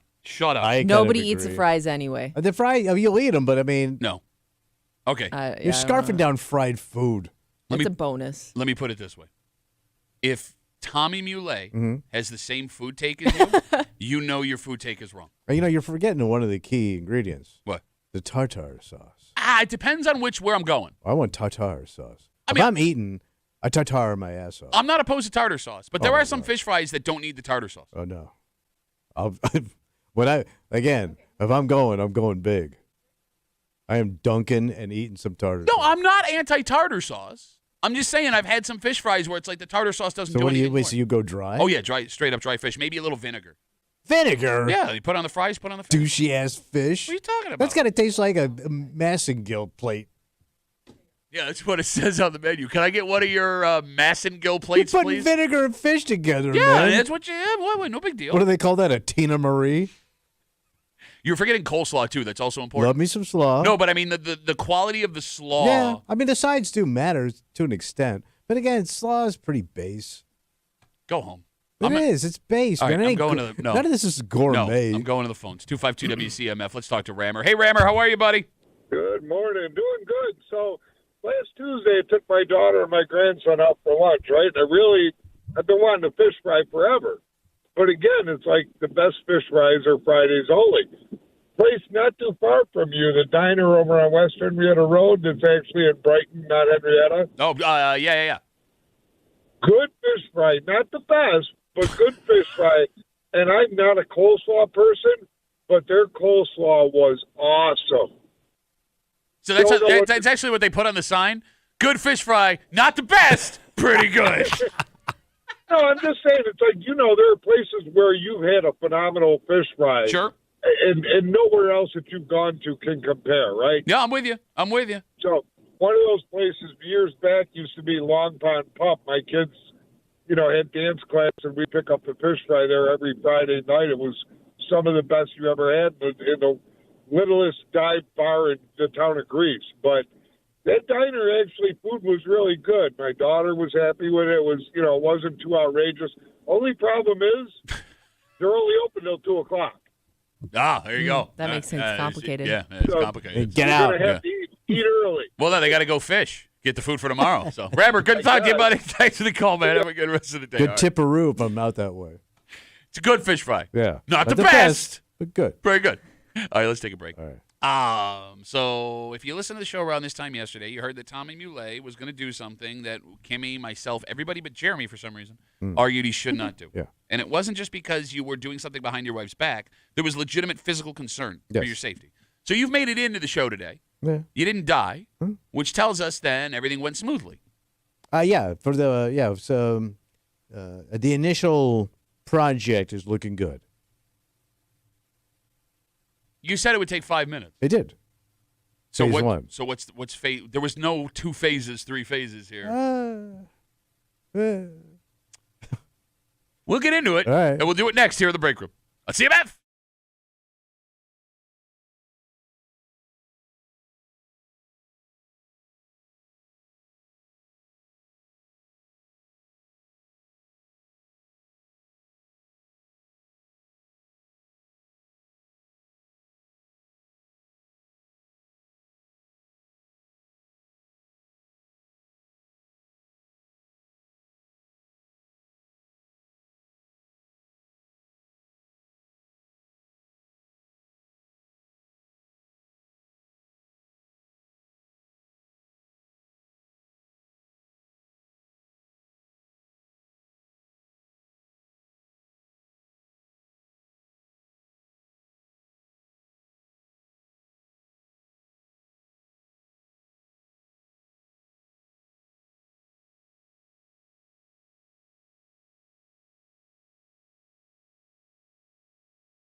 Don't worry about me, he said. Yeah. I don't need your advice, he yelled. Malone Wolf. He started doing his voices in his hands when we were trying to help him out. He was like, I heard it. I heard y'all. So, you didn't take any advice? Nope. You went and did what you did? Manned up. The And old silver fox. Yeah, and everything worked out fine, right? Yes. Really? Mm-hmm. So there's nothing to talk about? Well, I mean, there was a couple of, with any project, Pat, there's always going to be a few issues that pop up. You're hanging out in the break room. Rochester's Classic Rock 96.5 WCMF. So if you're listening yesterday, you heard a situation that Tommy was in. And if you're joining us for the first time today, we'll recap really quick. Your wife is out of town. Yep. She's on a girls' trip. Yeah, a little vacation with her sisters. And before she left, you and your wife, you bought a new couch. Right, but it's coming in a couple of weeks. You got it. So you decided while she was gone, you were going to get rid of the old couch. Right. Now, your wife wanted to donate the couch to, like, VOA, Goodwill. But nobody ever got back to us. Well, yet. I mean, yeah. still have a few weeks, right? So while your wife was gone, and your wife's on a cruise. Yes. So she cannot contact you. No. Okay. You told us yesterday you were going to I was going to throw the couch out. throw it away. Yeah. So you are your own couch removal service. Yeah, so I called Waste Management, our guys, and they said, they'll pick it up.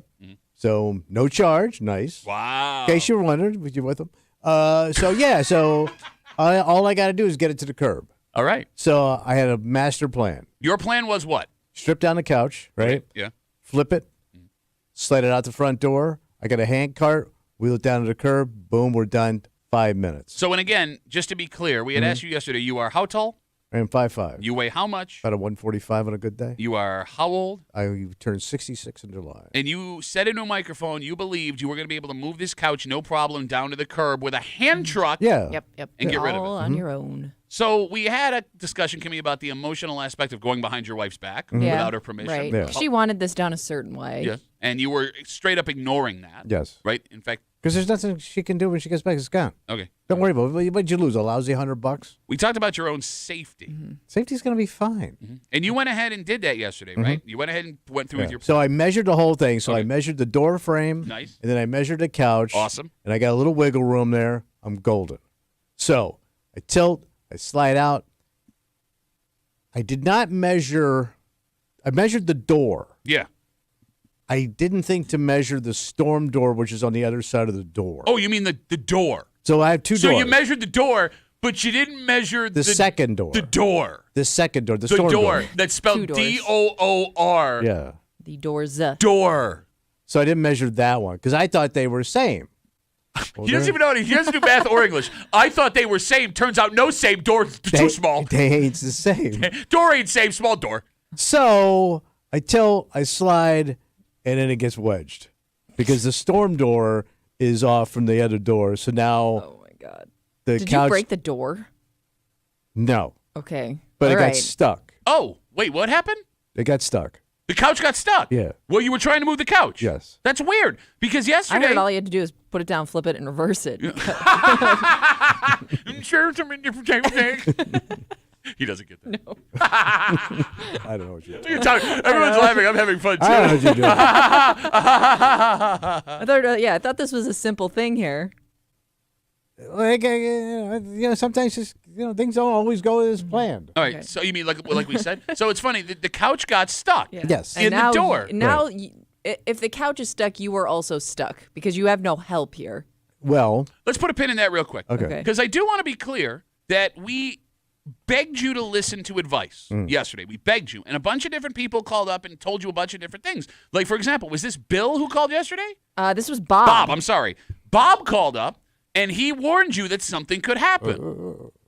So, Duffy, I have this picture in my mind of Tommy pulling the couch out of a door, and it gets stuck halfway, and he has no idea how to get it unstuck. I already And measured. he comes home to a couch halfway stuck in a door. It's have a already new door measured now. out. Oh, I know you don't know how to measure, I know. idiot. Oh, It's wow, a look at that. measuring thing. It's a measuring thing. That's how you measure. I got a ruler. Okay.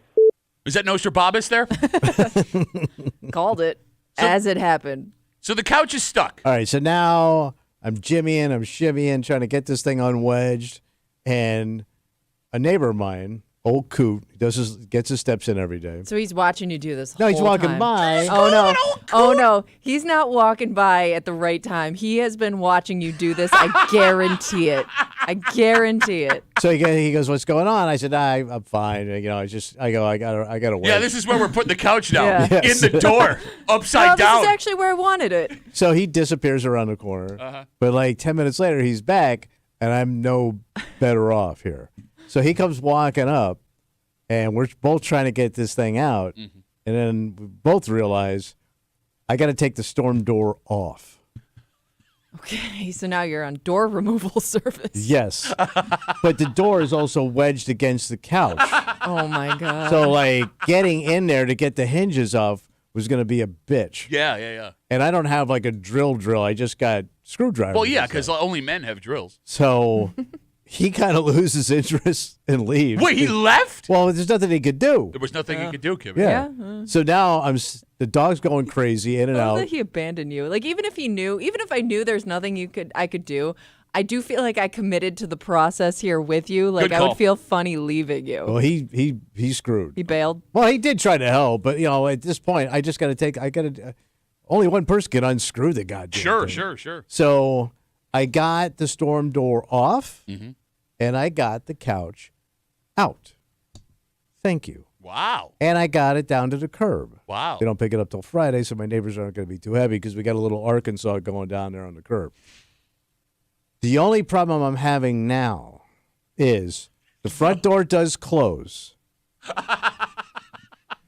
But whatever I did to that storm door, it's not, the hinges aren't lining up correctly, so I either Wait, you bent the hinges? I bent something on the door, Not so lining up.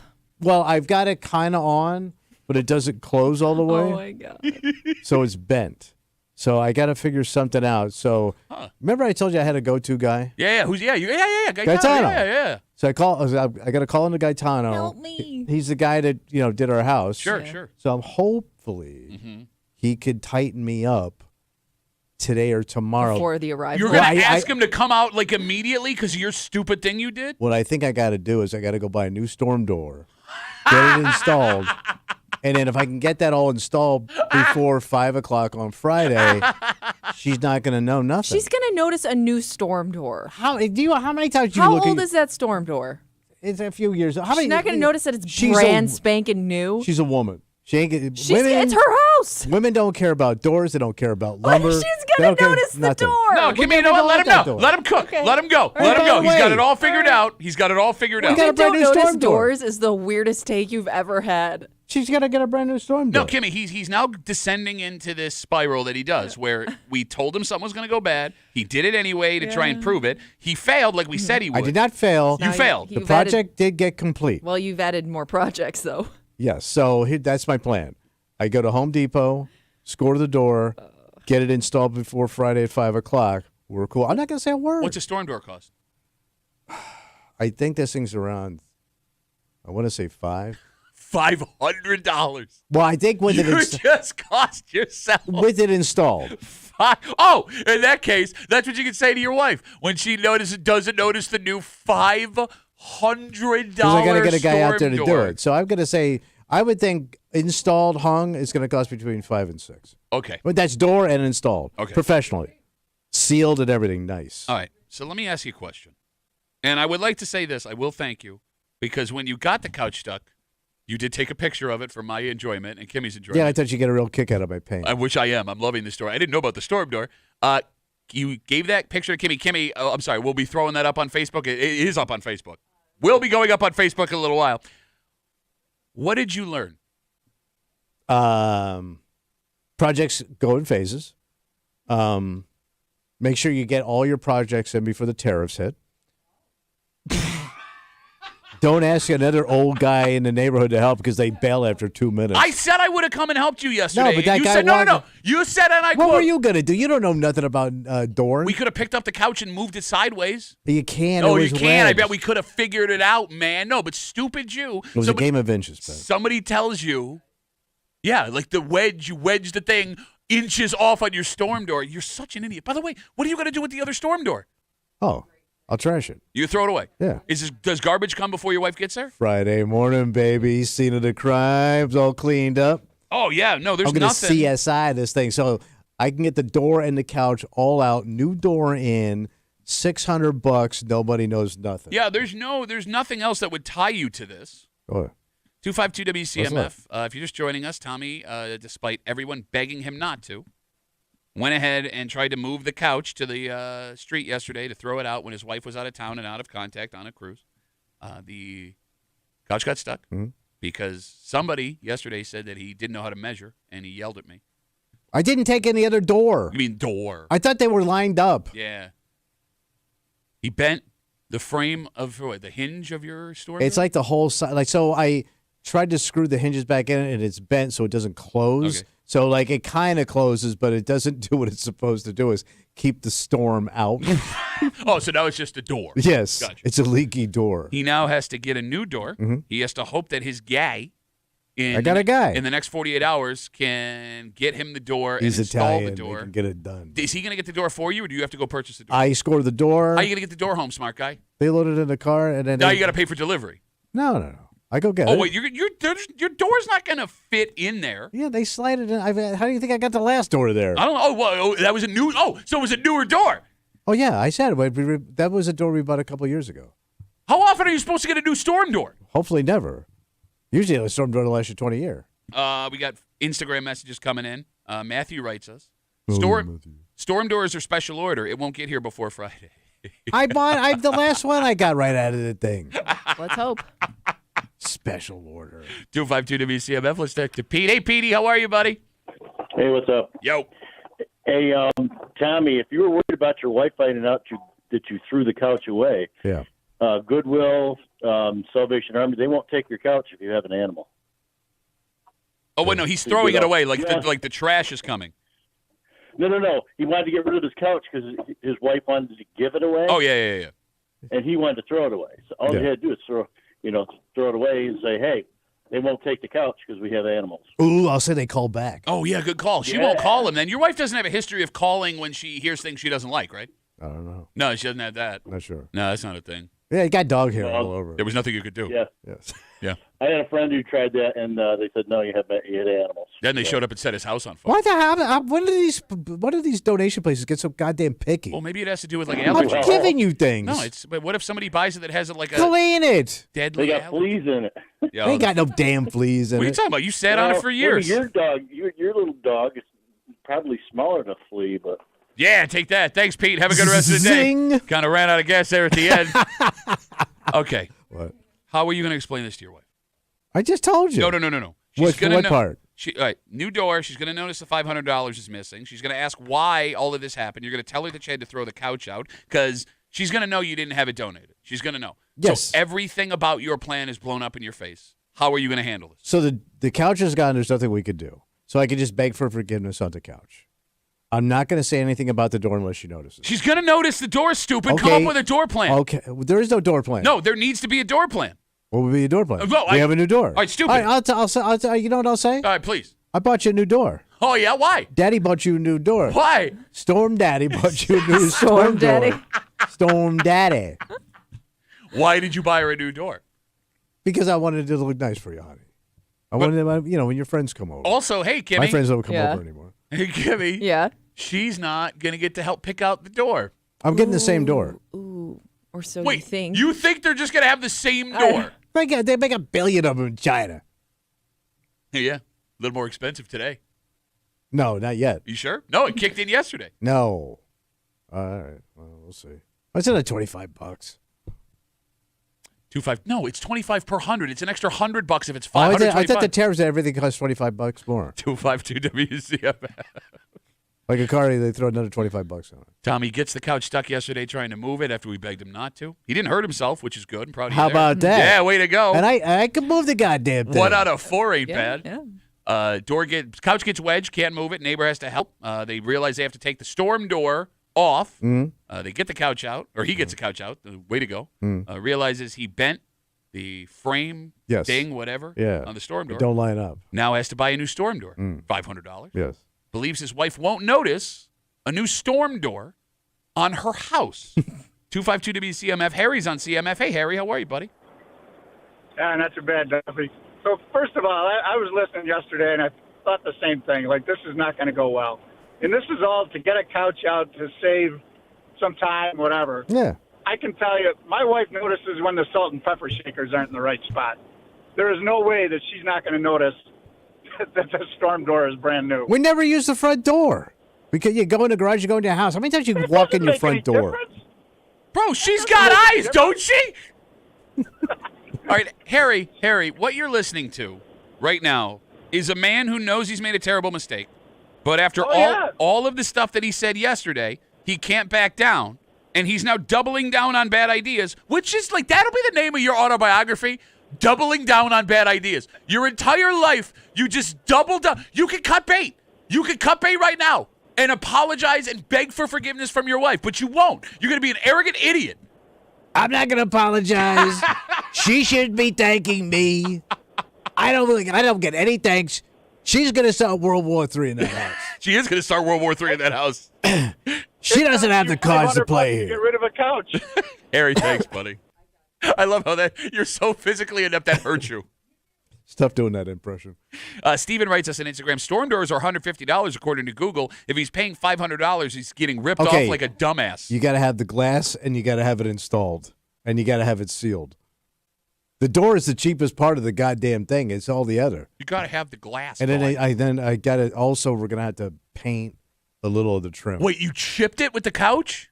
I didn't chip it with the couch. I chipped it on getting it off, and then getting it back on. Not a lot. It ain't. By the way, it ain't just the paint that chips. That's part of the door frame. Yeah, but but you got to sand it down. They will. Yeah, they'll get it done. Bro, these pros. Yeah, they're in and out. So, they have paint on them that matches exactly what your door frame is. Hell, get it for me, bro. What do you got? 2 days. You got 48 hours. I'm gonna be on it, Pat. Bro, when I get done, the CAA is gonna be calling me. How'd you pull this off? Who's the CAA? CIA. What is wrong with you? You said CAA. Yeah, them too. All those agencies are good. I know they're cutting back. By the way, yeah, brilliant plan. Talking about your secret CIA endeavor. Operation. On the radio. Yes. John's on CMF. Hey, John, how are you, buddy? I'm good. Better than Tommy, at least. Yeah. What company does he have for garbage pickup? Say that again?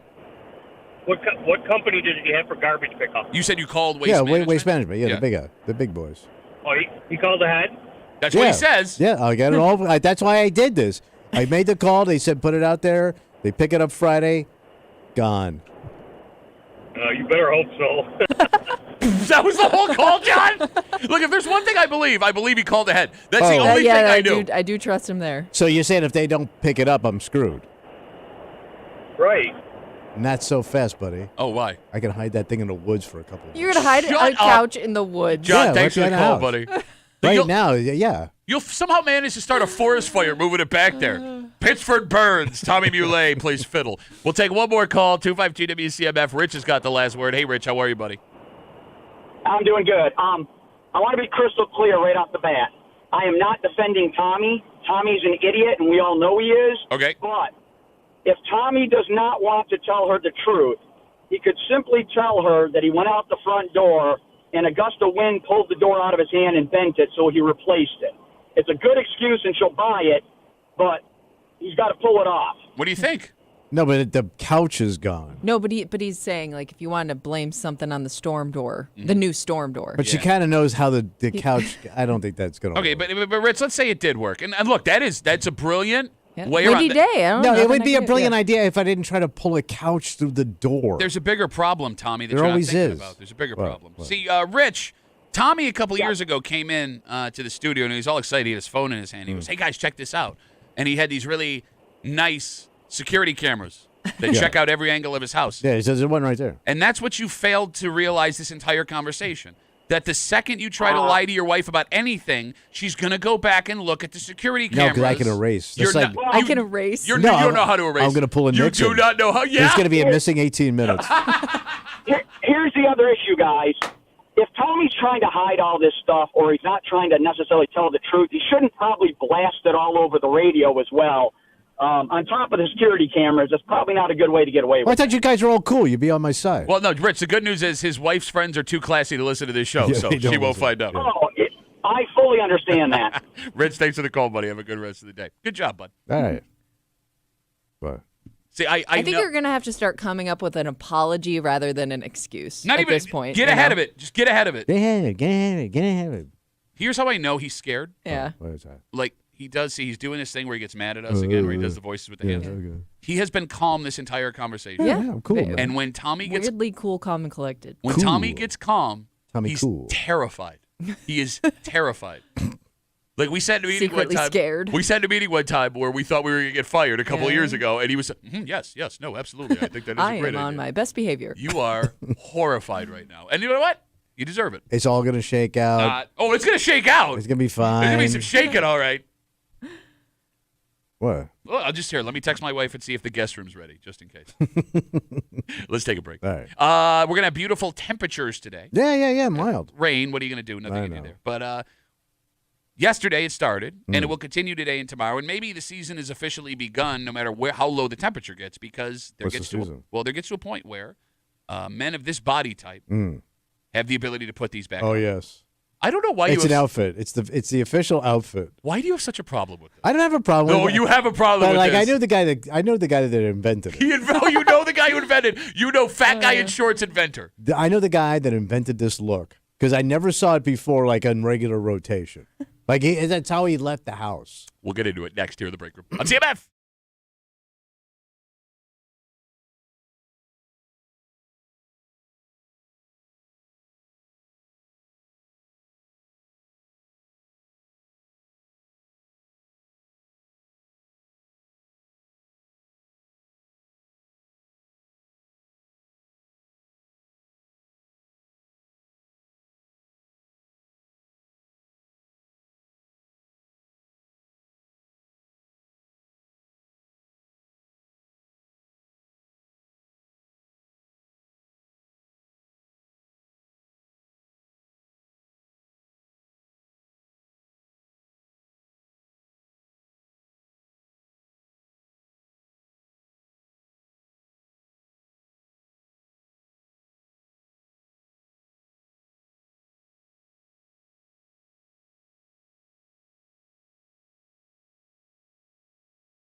There are things we see every season.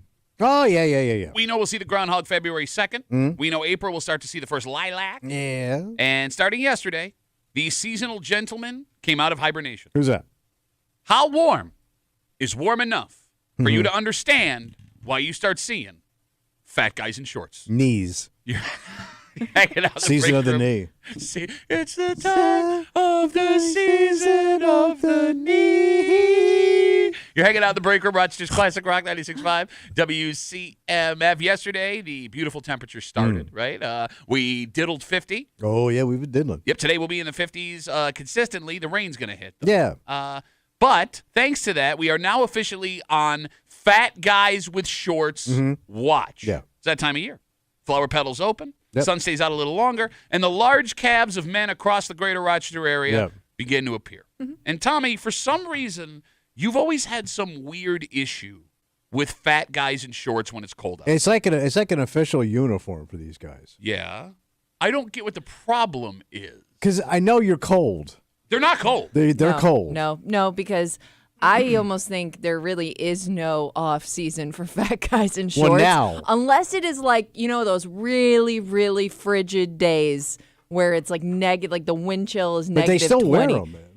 I think most fat guys in shorts is a year-round thing. Okay, so Kimmy, you're right. There are a small percentage of fat guys in shorts that will commit to the shorts year-round, and I respect those. Like to be bundled up on top, shorts though on the bottom. But here's the thing, Kimmy. There's a segment. I'd say if you're over 250, right around now, as soon as it hits 40, the shorts come back out. Oh, yeah. It's fat guy in shorts time. So what I have never been able to establish, knowing you as long as I have, Yeah. and the phone number is 252-WCMF, 252-9263, why you have such a hard time with fat guys in shorts. Because I knew the guy that invented it. No, you don't know the guy who The invented guy fat that guys in shorts. invented it. I know the guy that kicked this off, and there's no debate. What year? I want to say it was 1994.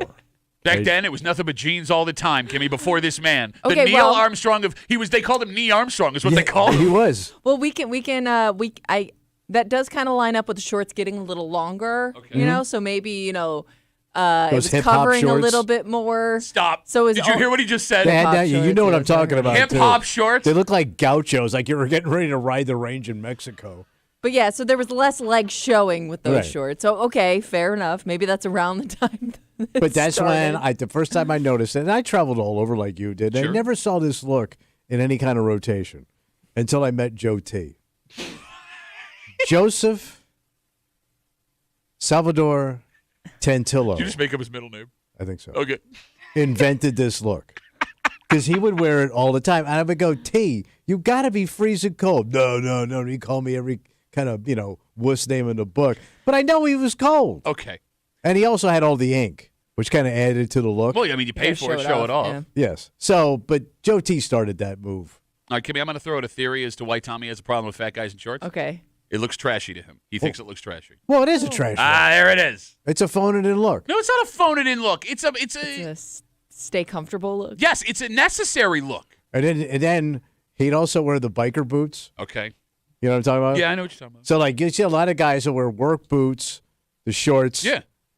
and the top, and they're an accountant. All right, let me ask you this question. You don't need work boots to do numbers. In your opinion, Tommy Muley, Yeah. what is the lowest temperature where a fat guy in shorts can rightfully make an outside appearance? Where you are With that look, with the hoodie on top, yep, shorts on the You're bottom. comfortable with fat guy in shorts at what temperature? I'll give you a pair of fives. 55. Yeah. So once it hits 55, according to you, that's okay. Yeah. Gentlemen of Rochester, 252-WCMF, 252-9263. What is the lowest temps for fat guy in shorts in Rochester? Because I want to try and explain something to you. Oh, please explain it to me. That as a lifelong small man, you cannot understand it. Kimmy, being married to a big man, I think you can relate to what Any where I'm big. about to go here. As a man who once tipped the scales at 300 pounds, pants are uncomfortable. Well, sure. No. Because you can't find a pair to fit your fat ass. Like it's painful wearing pants when you're a big guy. Unless you wear MC Hammer pants, there's no solution. Too fat for pants. Yes, you I get can't too- get it in my pantaloons, Yeah. Salvador. Yes, you get too fat 'Cause for I'm a pants. fat bitch. Not only do your legs hurt, they also get super sweaty. So if you're wearing darker jeans, the dye will come off onto your skin and you'll get blue thigh. And nobody wants blue thigh. When I was in Catholic school, having to wear khakis every single day, my ass would be soaking wet. That was just sins coming out. And you could see my ass so through the pants. It's a nightmare. It's a nightmare. And that's not even bringing up the possibility of blowing a seam in one of 3 very embarrassing places. Where's that? That's your ass crack. Well, that's going to be number 1. Your crotch. Yeah. Or no, the most embarrassing is the inside leg seam blowout. No, but that ass crack ripping out, that's going to be like your San Andreas ass crack move. Bro, you blow stitches as a fat guy in pants, you're stuck like that for the rest of the day. And shorts eliminates No, it's true, man. You blow stitches. Shorts eliminates every one of those issues. They are a godsend. They keep you cool. There's more room for your thighs. Maybe one day, as a society, we will figure out the science to fat guy pants that look normal. But until that day comes, fat guys in shorts in cold weather will continue, and I welcome them. I don't see you doing it. Well, I mean, I'm too skinny now. Oh, is that what it is? You got too good a shape? Look, man. Because you're working out all the time, man. I get cold But he's now. losing. Yeah, I was gonna say he's losing his warmth. Yeah. No, she's losing right. that layer. I'm not proud of it. But I can't wear shorts in cold weather anymore. I get too cold. But when I was a fat guy, didn't feel it. I lost all my insulation. I did lose my insulation. 252 WCMF with the weather today. It is officially fat guy in shorts season. Tommy doesn't like it. Thinks it looks trashy. Claims he knows the man who invented it. Joe T, if you're a fan of the old show. Kimmy, your husband at one point was also fat guy in shorts. Oh, I'm sure. Yeah, he went through his fat guy in shorts phases for sure. But you didn't like it. This may have been a little bit before me. I don't really remember him doing it so much when we were dating. Because you wanted to get laid. You don't get laid in that look. Fat guys in shorts get laid. No, you don't. Bro, I was fat guy in shorts. I was getting laid. Okay, I saw what you were laying. Look who's talking, trout mouth. Did it in regular trousers. 252 WCMF. Let's talk to Jay. Hey, Jay, how are you, buddy? Morning, guys. What up? So, as a residential fat guy in shorts, okay. You asked earlier what the lowest temperature I would go out in shorts is. Yep.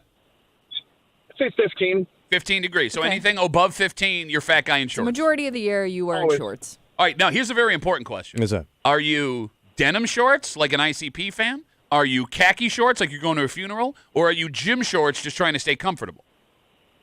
So if I'm working, gym shorts. Okay. But if I'm, going somewhere, khaki shorts. Gotcha. And he's got grody-ass knees. Puts on it. He's got them scabby, grody-ass, ashy-ass knees. Grody Knees is my favorite comedian from the Catskills back in the day. When we were open for Soupy Pockets. I have a question, though, because you bring up your January khaki shorts. Do you wear different shorts in the summertime? Like, do you have winter shorts and summer shorts? Yes. Okay. So you have in the winter, I've got my khakis, my gym shorts. In the summer, I've got, my short shorts and all that. Yeah. Okay. All right. 5-inch inseam. Jay showing off them thighs, buddy. Jay, thanks for the call, man. Have a good rest of the day. He's a happy man. You know why? What? Fat guy in shorts. Are those short shorts coming back, man? Yeah, they're well, the hem has risen. Those things you look like pigs in panties. Kimmy, I saw on a website the other day. What?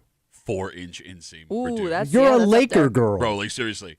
Like, Always check where do your the balls go? inseam before you order online. Where do My your husband balls made go? that mistake. I don't know Up where your your balls stomach? Go. I don't know where your balls go. They're going to be pasted on you. I bought a pair of 7-inch shorts, and I felt like John Stockton. I don't know how you go 5'4". Who? That's this younger generation. 252W. What are you talking about? Your generation invented shorts. Anything goes now. You were wearing shorts that said juicy on the ass. Let's talk to Mike. He's going to tell you why fat guys wear shorts. Go ahead, Mikey. Hey, what's going on? Good morning, guys. Yo. Yeah, I'm that guy that people are always, aren't you cold? I'm 6'3", 300 pounds. I don't consider myself a fat guy, but I'm a big guy. We'll go with fat, though. That's fine, Mike. Well, go you're ahead. thick. But yeah, I mean, I wear cargo shorts. As long as it's not snowing, I'm wearing cargo shorts, basketball shorts in the summer. There you go. And he's happy. With his skeevy knees. Do you know why he can call us right now? No skeevy knees. Skeevy knees. You skeeving, bro. You know you skeeving downtown. No way, man. No, what's wrong with being comfortable? You got preferences, right, man? Yeah, it's called clothing. Yeah, but and you're never he can jump into a pickup Cargo basketball shorts, game at they're any cool. time. I never get picked. Hey, yeah, there you go. You know why Mike has the time to call us Why is that? today? Because he called in thick. No, I just got done, actually. It was a joke, Mike. Thanks for the call, though, buddy. Have a good rest of the Have day. a good day, y'all. Doesn't keep any jokes in those cargo shorts, No. apparently. No. There is one solution to this What's that? other than shorts. What's it? And it seems like you hate it even more. Everyday sweatpants. No, Or pajama pants. for men, you look disheveled. That's the only other solution. Disheveled. The only other solution for fat guy in shorts is everyday sweatpants or pajama pants. Yeah, that looks terrible. Okay, so So when you you Especially prefer the my shorts. age. You want to see me walking around in like, pajamas? I look You bought lost. tracksuits. How different is it? Because at least it looks like I You match? made an effort. Yes, I made an effort. And my tracksuits have a seam, they have a zipper. Nice. Matches up. No, but okay, look, if you had a choice between looking at fat guys in shorts in the Yeah. winter or fat guys in sweatpants or pajama I don't pants, want to see either. No, you And got to then choose the one. Zumbas, You got to choose. Zubaz pants are the most. Zubaz. Look, man, I'm going to tell you right now. If it becomes socially acceptable to wear Zubaz pants out in public again, like other than a game, I will be in those every day. Okay, when I see guys in that stuff, y'all look dirty to me. You look like slobs, and I look like you either smell or you don't trim, you don't take care of yourself. I look great I mean, in Zubaz. I guess they're not wearing the same pair every day. Don't matter. Then you may have a point. You just look But if you switch up your pants, You look like a slob and a grub. slob and a grub. You grubbing and a slobbing. Slobbing and a grubbing, grubbing and a slobbing. 252 WCMF. We'll take one more call. Talking fat guys in shorts. They started showing up in mass yesterday. And Kimmy's right. There are the fat guys who will commit to shorts all winter long. Yeah, it's the look. Yeah, but for some reason, Tommy has a problem with this. He starts the break by going, no, I don't have a problem, and then proceeds to just destroy all fat men in shorts. Victor's got the last word. Hey, Victor, how are you, buddy? Hey, good morning, guys. What up? I don't want to bring race into this conversation, but I'm going to try and walk that fine line. You do not see brothers in shorts in the wintertime. I had like 2 or 3 black friends that wore shorts, big fat No. guys, wore shorts in the That's an wintertime. anomaly. I'm It's an telling anomaly. you. It never What happened. are you talking about? So you're saying it's just a It's white an guy anomaly. thing? It's a white guy. The guys that called in, they were white guys. I'm guaranteeing it. That's a Maybe you Victor just- white guy guarantee. Maybe you just notice the white guarantee. guys more because their I don't calves know, are man. glowing I in the look around. Dude, there was a guy in slippers last week. It was 18 degrees, a white guy in slippers walking into Wegmans. Just stop. All right, wait, Victor, It's insane. well, Victor, what do you mean? What's wrong with fat guys in shorts? Absolutely nothing. I see nothing wrong with it, but it's only white guys in shorts. All right. White fat guys. You know what's going to happen now? Keep a tally now. When you speak it into existence, you are going to see nothing but black guys, Puerto Rican guys, Asian guys in shorts over the next 2 days. If I do, it's an alternate universe, man. It never happens. I'm just saying. I hate to be that guy, but I'm just saying. Thanks, Victor. Have a good rest of the day. Look, I don't want to bring race into this, but allow me to do it right now. That's a bald-faced lie. Yes. Bald-faced lie. And all you black fat guys in shorts, I got to look now stand up. when I see a chubby brother. If I see a chubby brother, I got to look. Yeah, you'll be able to see his calves. Yeah, I mean, I'm gonna see if they wear that look. Okay. Don't What? keep a distance and don't ask questions. How about that? I'm not gonna ask any questions. Excuse me, sir. Hey, buddy, what's with the shorts here?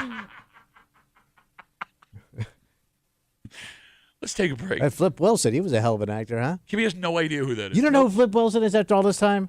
No. Why would Probably you? one of the funniest TV shows of the 60s. Groundbreaking. Oh, so like 30 years before I was born. And he gave us. excuse me.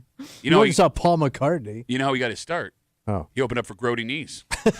skeevy knees. Thank you. Sorry. Let's take a break. The NFL news never stops. What are they doing now? Getting ready for the season. Jesus Christ, man. Now? One divisional opponent, Kimmy, announced yesterday that this man will not be back with their team. And there are some Bills fans that are now seeing this and going, Well, we should grab him? I mean, there's pluses and there's minuses, as with everybody. Yeah. The question, Kimmy, that I can't figure out, how much would it cost? Yeah, I don't know. We'll get into it next here in the break room on CMF.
We are in the middle of crazy season now. What's crazy? Well, because the NFL season really never ends, Yeah, I know. right? It just goes on to something else. You had the Combine over the weekend. You got free agency starting in a couple of weeks. However, now it leaves us to speculate about where people end up going. And with an announcement from one of our division rivals yesterday, there are some Bills fans who are all in on this guy. So they're excited. They're excited. You're hanging out in the break room. Rochester's Classic Rock 96.5. WCMF just after 8 o'clock. It's Wednesday. You know what that means? A little hate. That's right. Hate Mail of the Week. A man who wrote us a letter after we told you a story about something that happened in our studio, who claims if you're not doing it all, you ain't doing nothing. And we'll get to it just after 8 o'clock here. Hate Mail of the Week in the break room on CMF. Yesterday, what happened? The Jets pretty much finally dismantled their dream team. Wow. So we found out a couple weeks ago, Aaron Rodgers, he will not be returning as their quarterback. The new GM and head coach let him walk. Yeah, he may be leaving the planet. Searching for a new home. Yep, so that's a whole drama we'll be following, I'm sure, over the next couple of weeks. Yesterday, they announced that his running mate, a man they traded for last season, wide receiver Davante Adams, also will be released by the team. So the Jets gave up a lot to get him. Yeah. He played in 11 games. He had decent numbers. But he wasn't anywhere close to the impact player when it comes to wins and losses they thought they were going to get. Okay. So he is now free, or will be free, to sign with any team that he wishes. And Bills fans, when they saw this on social media, all of a sudden were like, Kimmy? Yeah. Do you want Davante Adams in Buffalo next season? For the right price. Typical woman. Well, you ain't paying. No, I know, but there are other needs on this team that it's not just purely offensive, right? I would argue if you're going to spend the money, you spend it offensively, not defensively. But that's a controversial thing. But here's the thing, I don't know what exactly this player is capable of just based on, and to no fault of his own, really, but based on last season, what did he do for the Jets? Okay, so he's 32 years old, Tommy. That's a little old. That's really old for a wide receiver. He can still play, but as Kimmy said, he had a really bad surrounding cast the last few years. So he looked like he's still a good athlete, a good wide receiver. But here's the problem. It means that potentially he could play better with a better surrounding cast, which would be great. It also means that he was the bright spot last year, and being on a better roster makes him less of an impact player because he was on a bad team the last couple of years, right? And the Bills did this with Amari Cooper last season. Yeah. That didn't really go the way that we wanted it to. But they kind of used him, right? As a decoy. Well, it made helped. the offense better. Yeah. He was hurt most of the time he was here. And and I guess, for any player you come in mid-season, it's not the easiest transition most of the time. You got to give that guy a little bit of time to get used to things. So, if you were to sign Davante Adams in the offseason, you would have an entire offseason training camp for him to come in and work with Josh and learn the offense, which Amari Cooper didn't get to do. Right. But here's the thing, Kimmy, even if you get him for the right price, 32 years old, potential decline, potential injury risk that we saw with Amari Cooper. Do you need him, though? Is it better? You need a wide receiver. I understand that, but him, wouldn't it be better to get somebody younger? Who's available? That's what I'm asking. Not many. T. Higgins the Bengals wide receiver just got franchise tagged. So, and those younger guys are going to want more money. But you may have to spend. And I thought they had money to spend. There's no one to spend money on. And that's what I don't think What you about the draft? All right. You can't. Okay, so let's talk about What about overseas? You did the draft thing last year. Kimmy's right. You need an impact-proven commodity. Right. And you drafted Keon Coleman last year, and he had his bright spots, and he had his not-so-bright spots. But you'd now be trusting two really, really young receivers to make your offense go in Josh's prime years. One thing that Tommy, I think, fails to understand with the NFL is we talk about Davante Adams. Jets announced yesterday they'll be releasing the former All-Pro wide receiver, and some Bills fans were like, ooh. There isn't a pile of players that are always available that are really good that you can go sign. No, it gets you wheel and deal, maybe a bribe or something. That's called a trade, and most teams aren't going to trade their best wide receiver. That's why that Stephon Diggs deal was such a massive story when it happened. That somehow the Bills managed to pull that off. Yeah, but isn't it some crap team with a good receiver? He wants out. Nobody. Nothing. Again, a lot of times those guys that want out, they want out mainly because they want to get paid. Yeah, but you're going to have to spend. Yeah, but you can't afford to go super. You got to find a middle ground somewhere. Someone that can be a game changer effector. Someone that wants to win a championship, which the Bills give you a really good chance of doing compared to other NFL teams. And someone who's not a basket case, which is also a problem with wide receivers. I was just going to ask. I guess I don't know enough about Devontae Adams, like locker room wise, and what he brings to the table there. Like, is he a leader on the team?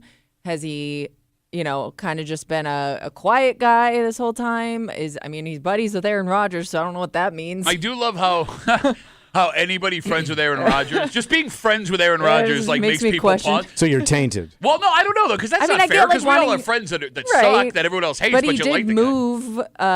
He did switch to be with Aaron Rodgers, right? Like he wanted to be there. He did that. He did do that. Yeah, I don't know Tommy, and you know that I'm deep into this stuff. I know you are. It's not a good free agent year for wide receivers. You could draft, but again, it's a late draft pick, and who knows? That's a Gonna roll get of dice. junk. Yeah, and a trade could cost you multiple first-round picks. Well, what's wrong with the guys we got? Like you said, this kid, he's his second year. He gets to work with Josh. Well, we don't really know who they're keeping yet, right? Keon will be back. Mac Hollins, 13. He's a free agent. Yeah. So you got to sign him back. He was good. He was okay. I love Mac Hollins, but he's not a guy that's like, Shouldn't we be got your Mac number Hollins. one. Yeah. But he had some key moves. He did. Yeah, but absolutely. Only after Amari Cooper got here, and Amari Cooper's a free agent. You'd have to re-sign him, and I don't know if I'm a GM of the Bills if I want him back next season. So you boot Cooper. Cooper would probably walk. All right. So you got to get somebody. Yeah, you need an Amari Cooper replacement. But you go get that guy then. You need a Stephon Diggs replacement. I mean, that's still where we're at right now. All right. Stephon Diggs is available. Well, he can't come back. He's still working his way back from an injury Yeah. on top of the other He ain't stuff he's got coming going back. on. I was just making it known that he is available. Because he ain't that guy. Yeah, I don't You're not see that him. guy, I pal. don't see him coming back. He's not a blender, man. He's not going to come in and be like, oh, I'm cool. I wonder if last year humbled the hell out of him. I'm not saying I want him back. Maybe, but he's got to be getting up there now. He is. He's on the one chick a day.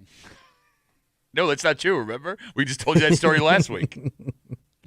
On, But we go for this all the time with these older cats. again, And then they slip, they hurt themselves, they get stuck in the snow.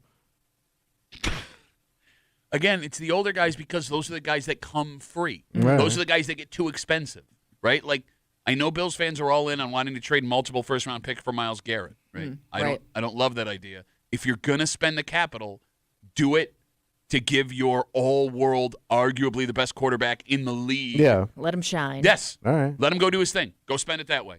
And if anybody finds any wide receivers underneath their couch, Tommy would like to talk to you about it. I already got rid of the couch, so nothing. Let's take a break. It's Wednesday. You know what that means? Ooh, hate time. That's right. Hate Mail of the Week coming at you. 2 weeks ago, we had an issue here in the studio. What It happened? was a very scary issue. We didn't know what was going on. Yeah. It's not our department. Yeah. We're not supposed to. So we're going to blow up. Yeah. And we'll recap that whole story for you. But after we told the story very early in the day, we got a letter in the mail. And this man says that hearing our tale shows that we ain't worth anything to our company. Because according to him, if you don't know how to do everything, you don't know how to do nothing. I hate these guys. Bro, amen. These are the worst. A-effing Because they think they've got something going on here. Preach. Tommy's going to preach for you. We're going to do it next here in the break room. Let's see, Beth.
You have a job description. Yes. And you get paid for what that entails. Mm-hmm. And there is no doubt some jobs ask you to do more than what you were hired to do. Mm-hmm. And that's frustrating. But in every workplace in the greater Rochester area, there seems to be a guy. Oh, yeah. A guy who knows it all. Mm-hmm. A guy who's going to try and go above and beyond. A guy who is not only going to embarrass himself, Yep. but in doing so will make the rest of the people he works with look bad. And one of those guys wrote us a letter. I can't wait to hear. You're hanging out in the break room, Rochester's Classic Rock 96.5, WCMF. It's Wednesday. It's 8 o'clock. It's time for Hate Mail of the Week. And about 2 weeks ago, we had an issue here in the studio. Yeah. And it started when I got here at 3 a.m. I'm sitting at my desk, and I hear this massive banging. And it sounded like it was coming from our back door. Yeah. Right? So I thought someone was trying to break into the building. Why? We have no idea. Deliver talent? So I told you guys, I grabbed my hockey stick that's over my shoulder here. Go Guy LaFleur on his Take ass? a peek. I didn't know what else I was supposed to do. So I had my hockey stick across my chest, right? And I walk out to the back door, and I thought, like, I need a plan. I can't. Well, here comes Pat. Oh, he really gave it to Razor over there in the corner.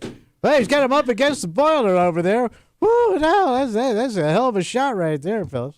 But I realized as I went to open the door, you can't just crack the door open because if No. they try to break in, they're going to come in. Yeah. So I kicked out. I stood there like, ah! So Was I stick sitting? handling?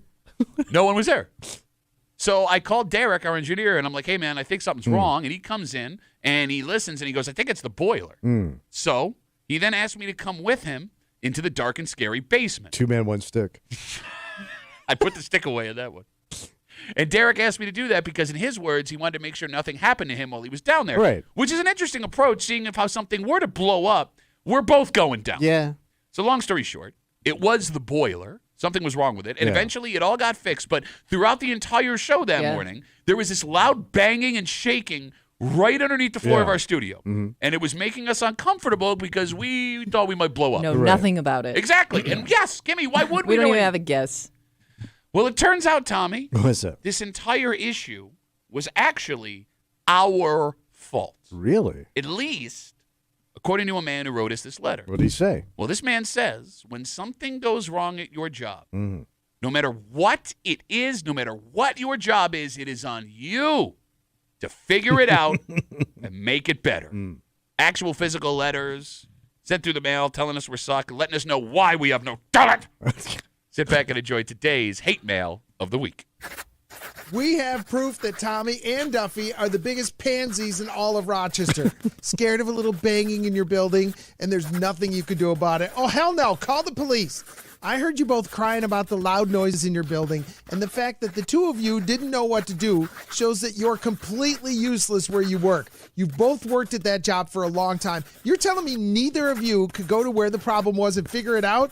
That's the mark of a good employee. The best workers are the ones who can solve any problem in any department because they pay attention and they keep mental notes. They know how to fix whatever is the matter. If I were your boss, I'd have fired you that day. You can only talk for a living. You can't function without your other coworkers. The more you know, the less expendable you become. The less you know, the more you tell me, I don't need you on my team. Sincerely, Ralph. I hate this guy. I can't. Every Ralph I've ever met, I've never liked. Uncle Ralph? The only one, but he was holding meat. Okay, good point. Okay, and here's the thing. I hate him. It has nothing to do with him taking shots at us personally. Ralph, Yeah. Tommy, Is that guy.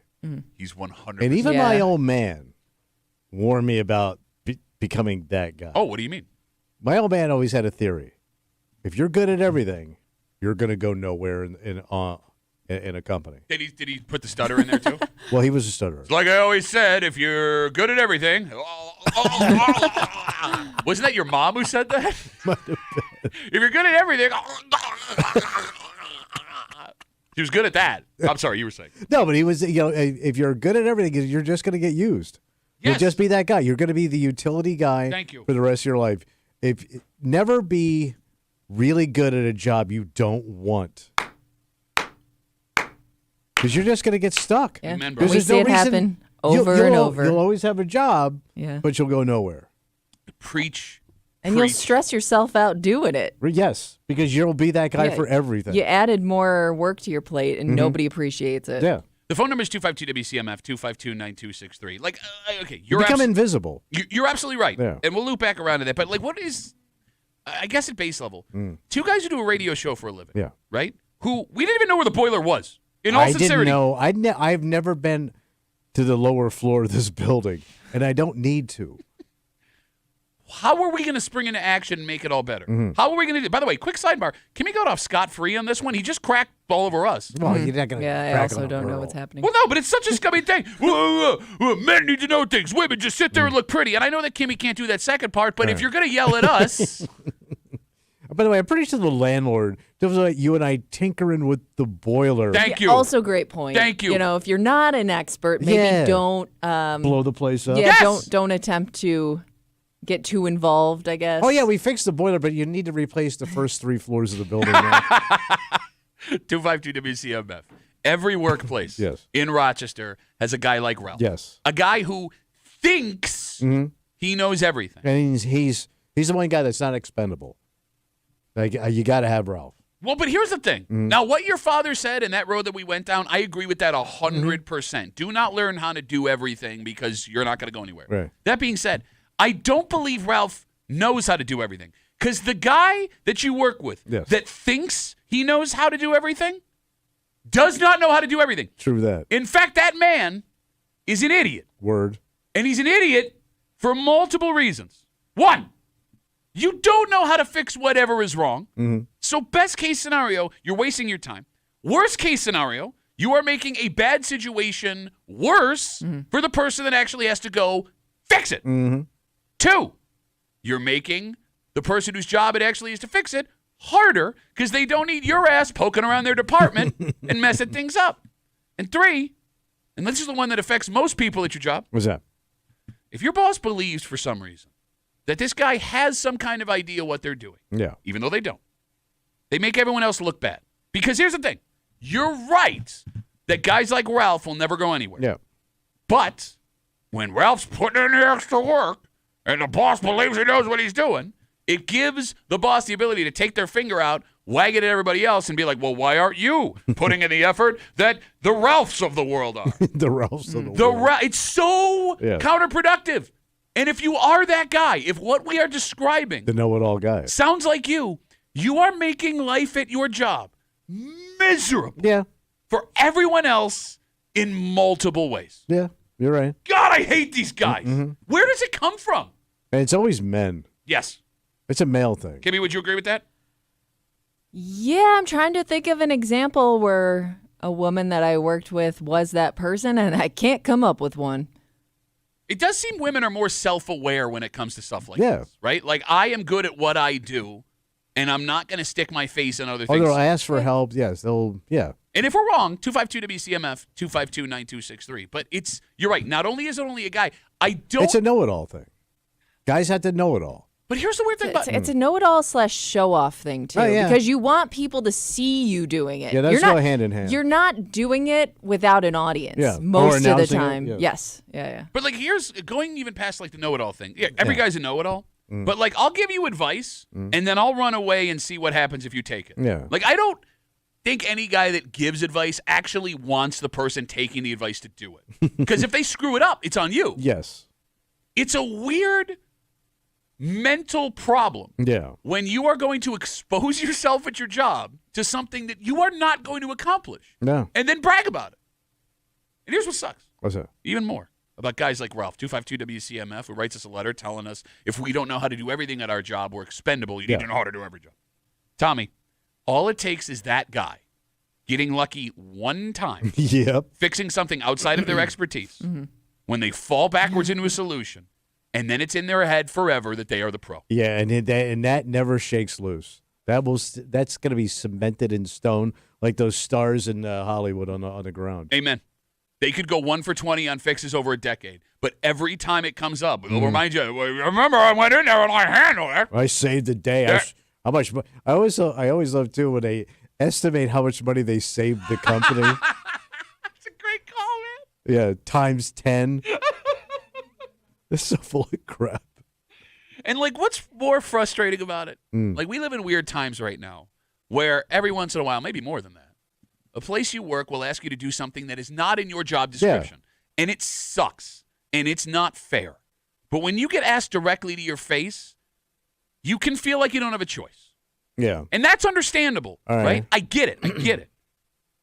That being said, if you are doing work past your job description without anyone asking you, you're a sucker. Yes. You're not going to get the raise you think you're getting, as Tommy said. There is no promotion waiting for you when you're voluntarily doing more work. It's not appreciated. Yes, because you're already volunteering to do it for free. Yeah, you just did it. So why? Yeah. Sucker! Sorry, Yes. I was going to hit one with a sucker. It's not my job. Yeah. And you don't have to say it like that. You just don't have to. I was using Freddie Prinze. But no, you could use any quality 70s sitcom star. 252 WCMF.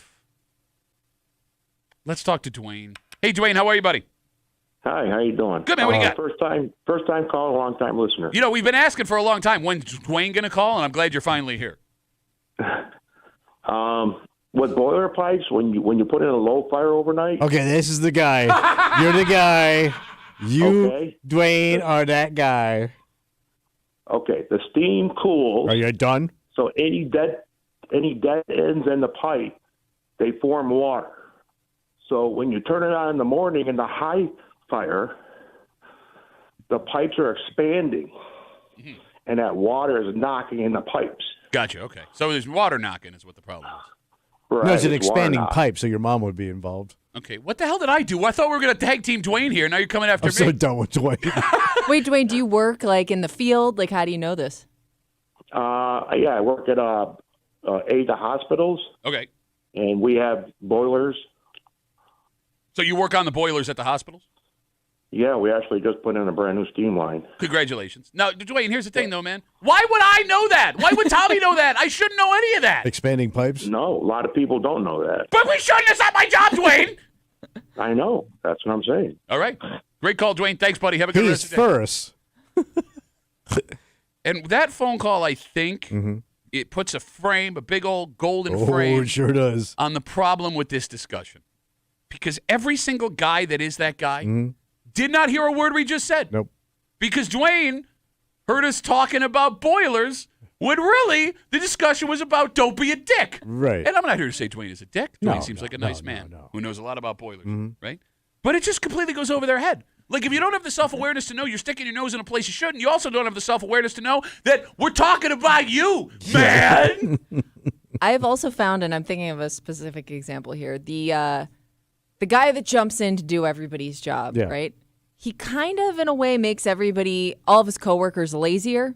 Because, well, I'm not even going to touch that if so-and-so is going to do it later on. Like, I'm not even going to bother because he's going to tell me I'm doing it wrong anyway. So, yeah, like, let him, like, knock yourself out, man. You can do my job for me, and I'll just sit here and collect a paycheck. It's a great point. It's not worth getting yelled at by a guy who doesn't know what he's doing. I'm trying to do the thing He's that I'm going to supposed to be doing. redo it, or he's going to do it anyways eventually, so let him do it. It does get to a point, however, Yeah. where guys like Ralph, the guy who knows how to do everything at work, Yeah. you kind of hope at some point he's like, I'll do it.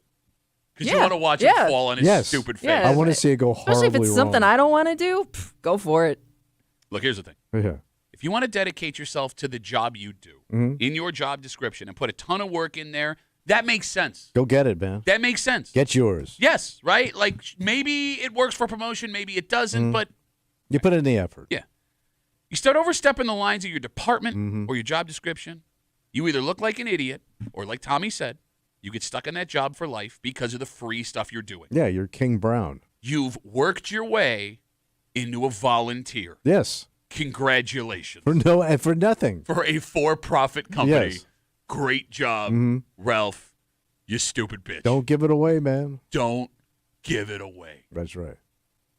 Good. Hold it. Hold it. Tight. You gotta keep it tight. Not like those boiler pipes that were expanding. Oh yeah, you gotta be careful. When it starts up, the You'll see water. when she cools down. Yeah. And when that steam come up, she expands. And then the pipe expands. I'll go even further. What's that? We just put a new one in at the hospital. The company that we work for could pay me to put me through 2 weeks of boiler training.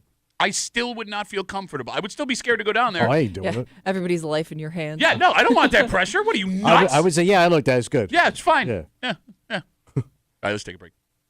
We have another story What's that? of a restaurant, legendary restaurant, pub from our area, calling it quits. Jesus. What are we going to eat? This one's different, however. What is that? It doesn't seem it's as financial as the other ones have So been. this is just a local Eh, cat. Seems like maybe they were just done. All right, like a family? Family owned? Kind of. All right, I'll explain everything. Okay. That being said, this may be less of a symptom of economy, like we said, and more of a symptom of how this place is changing. Okay. Because for a long time, when you walked down the street here, you knew exactly what you were going to see. Yeah. But folks may not understand how different things have gotten. And Kimmy, these businesses that for decades catered to this type of people that seem to no longer be there, Okay. there could be a problem. And we'll get into it next here in the break room on CMF.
It's the end of an era, Tommy. What happened? But not in the way it might seem. Because with most restaurants closings locally the last couple of years, it's solely financials that shut them down. Yeah. They just couldn't afford to do it. This story is one that I guess is a little bit brighter. Okay. But taking this restaurant out of it, restaurants, bars around this place could be looking at a situation where a neighborhood known for one specific thing for decades now has to figure out what it's about to become. You're hanging out in the break room, Rochester's Classic Rock 96.5. WCMF, we will jump right into it. A restaurant that has been open for 50 years. 50 years. Has now decided to call it quits. Wow. The Park Ave Pub. Oh, wow. On Park Ave. Announced yesterday it will be closing. Yeah. In fact, it's actually closed now forever. The restaurant and bar has been in operation since 1973. The current owners have been running it for the last 14 years, and it seems the owners are just ready to relax. So it's retirement time. Yes, they took a winter break in January, and they never reopened. And in a text to the Democrat and Chronicle, folks that run the place say they enjoyed their break so much, they wanted to make it permanent. Okay. So looks like they're done. For 3 generations of Rochesterians, we lose a place that we all love to go to, probably back when we were in our younger days. Yeah, it's an anchor. Yeah, I mean, for you were in your 40s, but we count that. But, Tommy, there could be more to this than just a retirement or maybe the struggles to run a restaurant. Yeah. Tommy, when I say Park Ave, the first thing that pops in your head is? Giants. Okay. When it comes to people that are down there, it is? Hipsters. Waffle maybe the wrong person Sunday agnostic bastards. What are you talking about? You ain't been to mass in years. Kimmy, young people. Yeah, like post-college kids. It's like their first apartment. Yeah. That kind of neighborhood. Hipsters. Yeah. You got it. You are starting. Beyond hipsters. He's Gen wearing, Z now. He's wearing, as he put it, a waffle turtleneck in a shacket. It's waffle pattern. With dress sneakers, and he's calling other people hipsters. Yes. You look like you're about to go trade jazz vinyl all day at the bop shop. Kimmy. Yeah.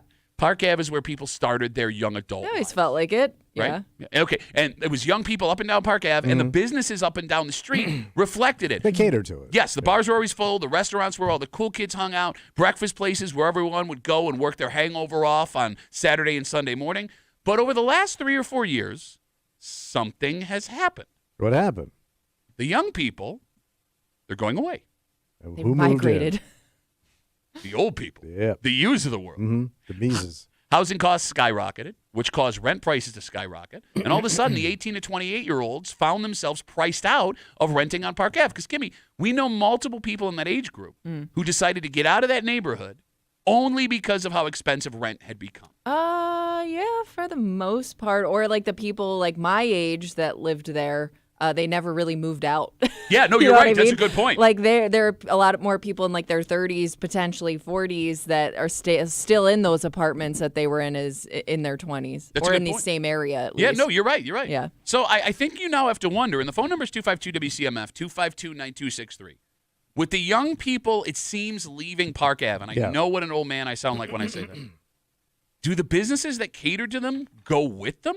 But it's interesting, though, about this particular restaurant that we're talking about, because I always thought that they did cater to like a slightly older crowd. Yeah, like it was always like It was a you always dinner saw crowd. the older Okay. set in there because of their wide range of wines and Okay. things like that. Yeah. So I would think like that place, and we don't know what they were doing business wise, but Sure. I always thought that would be like a perfect spot. Valid that would point. only thrive right now. Unless people down there they're so old and lame, they're not going out. Maybe. Right? I'm going to sit at home. I got Netflix tonight. I mean, Tommy, the Park Ave Fest is no more. Yeah. The old Preps closed last year. Right. The higher-end places, there are higher-end restaurants and bars that are opening in that neighborhood, yeah. right? And I guess that's a good thing for the neighborhood. Like, if you own a house down there, the less crazy, the better. But if I serve breakfast, if I offer cheap beers, if I counted on that young crowd as a business, Yeah. do you start to get nervous? No, they're gone. You're right. I mean, you got to change. How do you change, though? How do you cater to now a crowd that's going to be dressed like you walking in instead of, Fisher lacrosse sweatpants? You got to put quality on my plate. Shut up. What is... I don't even want to know. Like, Kimmy, I go down there with my wife and kids on a Sunday in the summertime, and there's more of me's than there were 18, 22-year-old punks, which was me's hanging out down there back in the day. But those kids, like you said, got squeezed out and you remember it fondly, so you're going back. It's on the millennials, I guess, to carry on. Yeah. But carry on as old people. Well, yeah. Older. Yeah. I'm the old. Like, Well, I no, guess so. The you question can't would be afford like, that. what would you want to see there? Because like that's who's frequenting the businesses. It's a great question. Because I don't even know what I want. I just go to places and I'm like, ooh, that's nice. I'm at the point in my life where I don't know why I'm going places. Okay, there have been since I moved from that area, there have been an increase in cafes and coffee shops. Okay. So I don't know if there's something to that. So what happened to like places like the Frog Pond? It's still there. Because like It's still that there. place on a Sunday morning, you couldn't get in. Yeah. I mean, there was like a line, a wait. I mean, that was the hot corner, right? Like Gines, Yep. Frog Pond, and Because then if you couldn't get in one spot, you tried the next. You got and it. You did the the that whole runaround. area. like it's Blue Wolf Bistro now across the street, but anything it ever was always Yeah. just jam-packed full of people. And I guess those three restaurants are classy enough where no matter your age, you can go down, sit Yeah. down, have a meal, and everything and be Yeah, good. yeah. You don't feel too old. Exactly, but it's funny. Like the last time, over the summer, we went down to get breakfast. And Yeah. it used to be with the kids. You would be seeing, kids in college sweatpants just Right. trying to get food. I go down there now. I see people I went to high school It's with. strollers. Yeah. Yeah. Yeah. Yes. Yeah. It's high-end strollers. Think about the money they now have to spend on booster seats.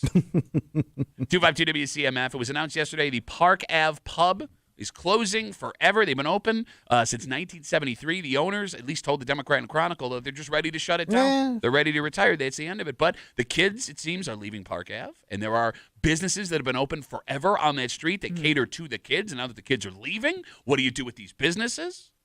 Can I ask another question? Go ahead. And I'm serious when I ask it. Yeah. Phone number is 252 WCMF. Where are the kids going? I thought they were headed. Fairport. Yeah, Fairport. Okay, Fairport is where they're partying, but can 20-somethings afford to live in Fairport? Oh, that's a good question. I don't know. I know No, that how could you?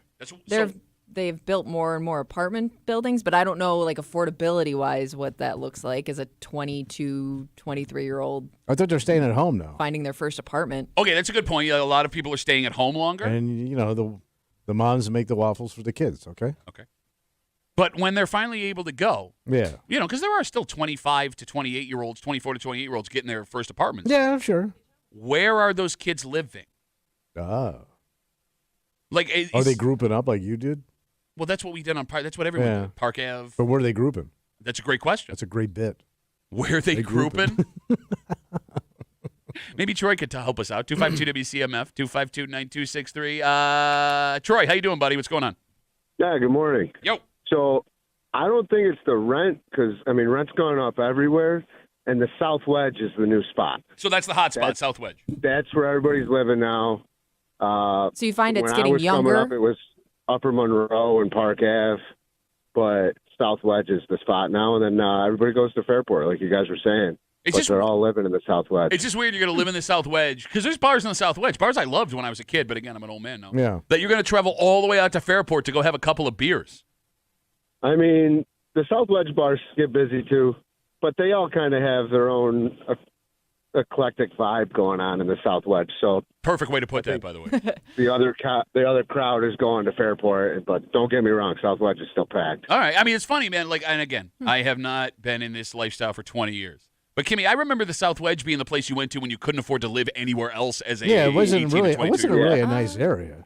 Yeah, but I mean, I just remember when we were on the hunt for houses, like we were priced out of the South Wedge completely. No kidding. Like that was not even attainable to us. Well, there's a lot of new stuff down there. Troy hung up on us. Like Swellburger, that old church that's now a bar and restaurant, like that place is always cranking. Yeah, but is it kids or is it older people? I mean, it's vintage video games. Like, where do guys go to meet girls now?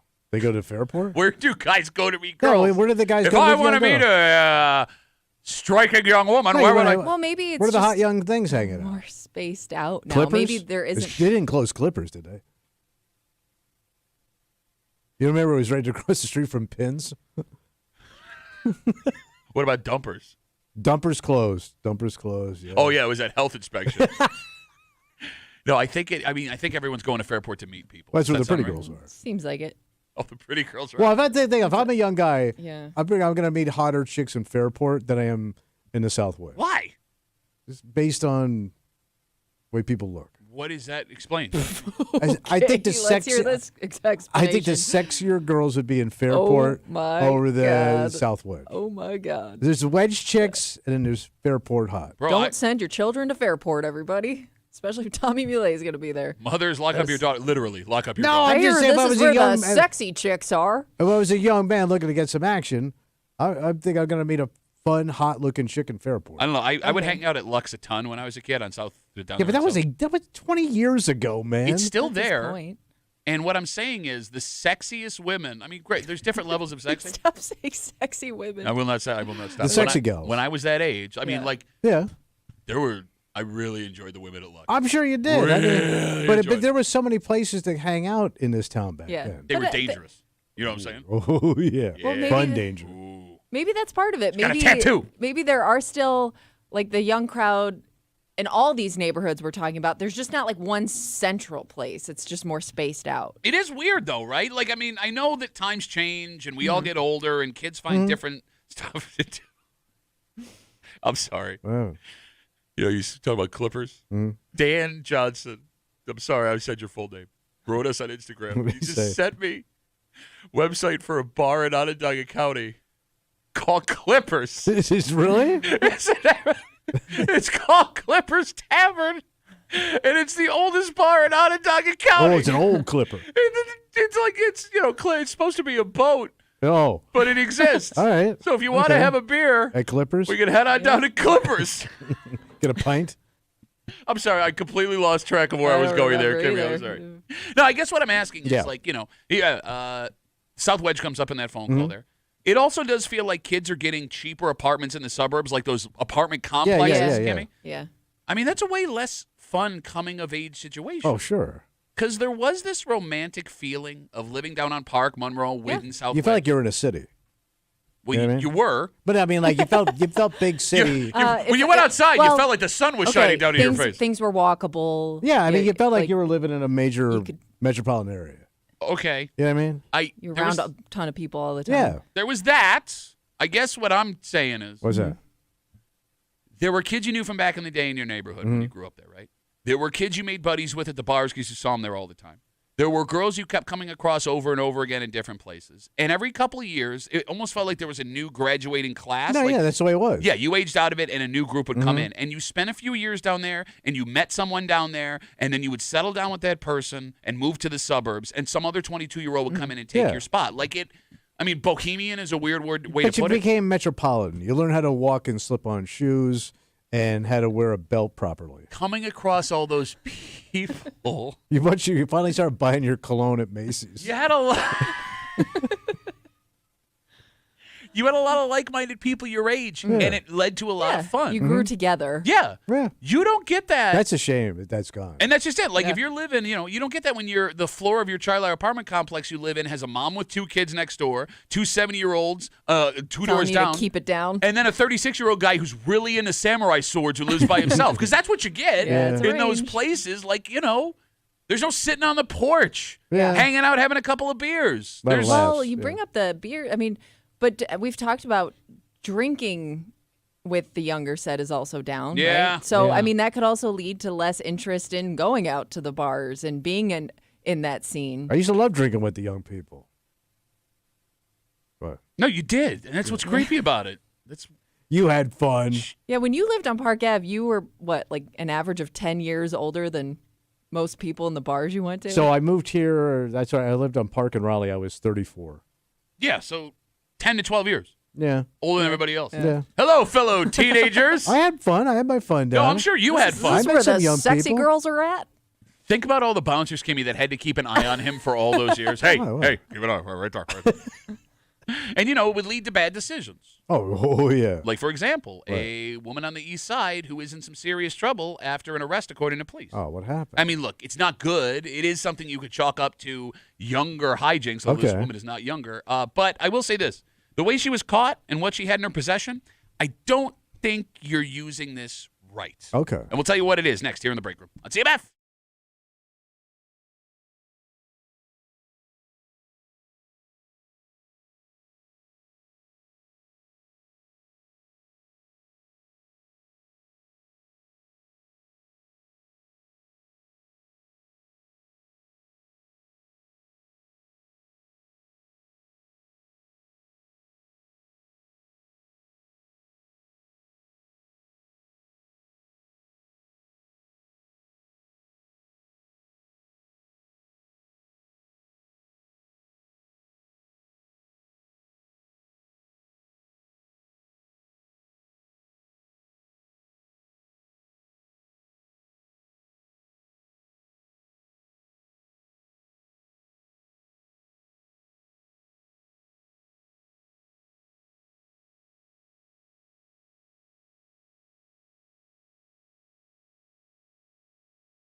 I don't want to tell anyone how to live their life. Okay. But if the allegations in this story are true, I think you're doing it wrong. Oh. You're hanging out in the break room, Rochester's Classic Rock, 96.5, WCMF, just after 9 o'clock. It happens to all of us eventually. What happened? But it happened to Kimmy for the first time ever earlier this week. Yeah.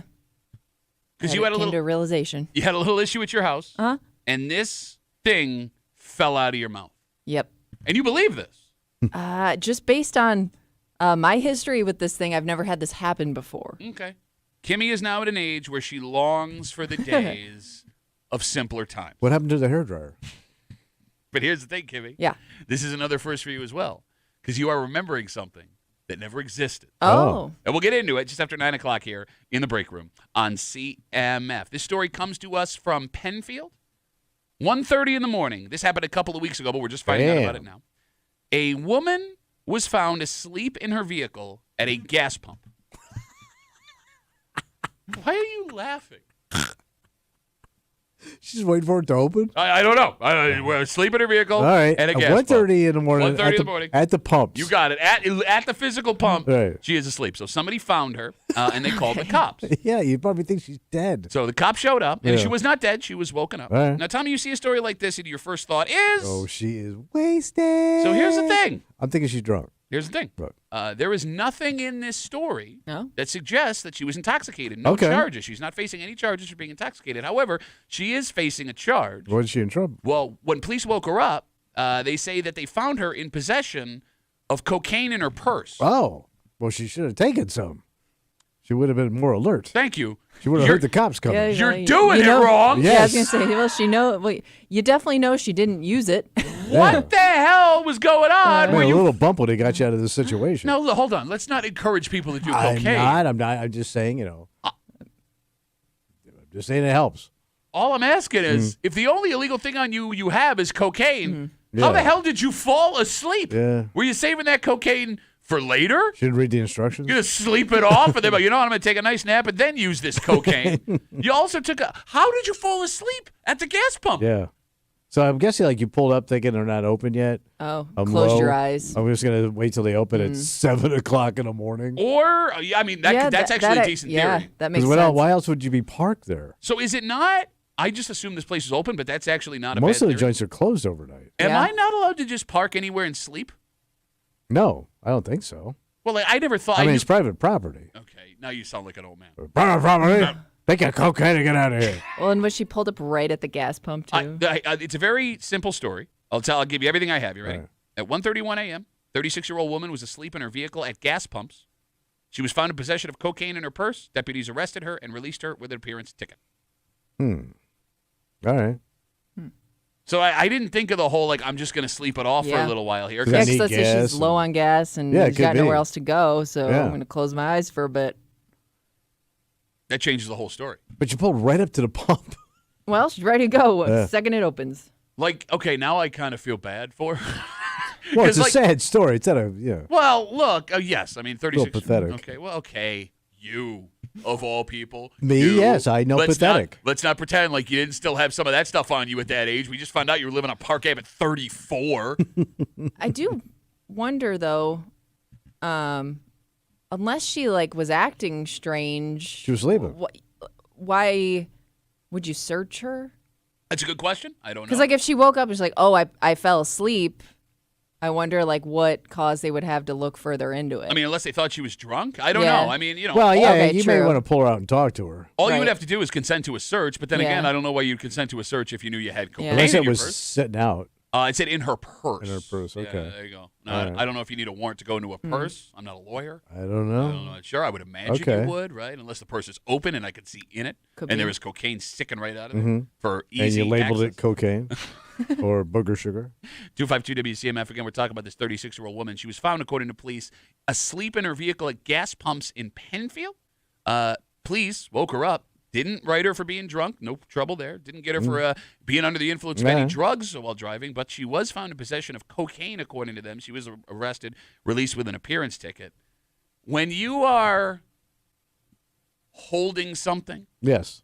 and run out of gas, Mhm. if you know you're going to go out and have a good time, Yeah. at least put a quarter tank in, right? I mean, would that be the best way to do it? Because there is nothing more frustrating The way the world used to be when everything was open 24 hours. Yeah. Then coming across a gas station in a suburb that is not open. Right. What are we doing here? I know. Every gas station used to be 24 hours. Yeah, pretty much. At least where I grew up. Yeah. Well, it's got to be tough, especially people who have these like hours like we do, or if you're somebody that works overnights, whatever. You better be prepared with that quarter tank at all times. You're right. Like, there's no way you can be somebody who lets their car get down to E. No, you're right. Like I live in Henrietta. I take West Henrietta to Mount Hope all the way down into the city every morning. And there used to be 8 gas stations open on the way to work. There is now 1. And if the pumps aren't working, sometimes they're not working at that place. I made the mistake of doing that one time, and I was just praying I could get home after I got here. I was like, okay, good, I got to work. Now let's hope I don't run into traffic going home. Because even those country gigs we did when we were doing stand-up locally, like you always knew you could hit a gas station, and like None Day would have like a gas station, and it was 24/7. Yeah, absolutely. And you could get all your stuff. The worst night of my life. Letchworth Pines? I always crush Letchworth Pines, bro. They kept bringing me back. Yeah. For some reason, I do really well in bowling alleys. I was doing a show in Colorado. Oh. My wife is pregnant at the time. She's my girlfriend at the time. Yeah. And I had been on the road for almost a month straight. I had not seen my 5-month pregnant wife in a month, right? And I'm a kid, and I'm scared of what's about to happen in my life. Sure. And I feel really bad for having to leave my, the mother of my child behind. But bro, you were bringing down a cool $200 a week. Got to get that paycheck. Got to go to work. So my plan was to finish this show. I would get off the stage at 9. I was going to drive as far as I could, make it to probably Chicago. You could hear them booing all the way to Kansas City. Sleep in a rest area, and then make the rest of the ride home. I'd be home within 24 hours. Okay. Go see I haven't seen her in a month. I realize I'll get gas after the show. There is one gas station in town, closed at 8 o'clock. Oh. I got stuck having to sleep in the parking lot of the Colorado Miners College. Oh. Which I didn't even know you needed a degree to be a miner. I didn't either. And waiting for the gas station to Yes, open? I didn't get to go see, because I had already checked out of the hotel like an Yeah. idiot, too. I don't need this. See you later, everybody. Yeah. But in your defense, you couldn't get out of those hotel rooms fast enough. It was actually one of the nicer ones. But, I ended up having to sleep in my car because the one gas station in this town closed at 8 o'clock at night. That would And my suck. poor mother and my child waiting for me, longing, where is my road-bound husband? All right, let's take a break. Life changes. Oh, yeah. You grow up and sometimes you stop recognizing who you used to be. Yeah. And Kimmy had something fall out of her mouth for the first time ever. And I could tell when you told me the story you were ashamed. I was. Okay. Because she old. Yeah. But here's the thing. Not only is it a first with this, Kimmy, it's a first for another really bad old person thing. Because I'm out of touch? Well, it does seem, not so much out of touch. You are remembering something fondly that didn't actually exist. All right. Oh. I'll explain. Okay. I'll explain, and we'll do it next here in the break room. On CMF.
It happens to all of us. What happened? One day we hear something fall out of our mouths, and we realize there's no turning back. Uh-oh. We now say old people things. But this old person thing that fell out of Kimmy's mouth may spark a debate. Because although, Kimmy, you may be right, there's a legit argument. Although these things are now way cheaper and break easier, it's better now than the way it used to be. Okay. No, you're right about the better, but... What happened? You're hanging out in the break room. Rochester's Classic Rock, 96.5. WCMF will jump right into it. Kimmy, you and your husband were sitting around watching TV the other night? Yeah, we were.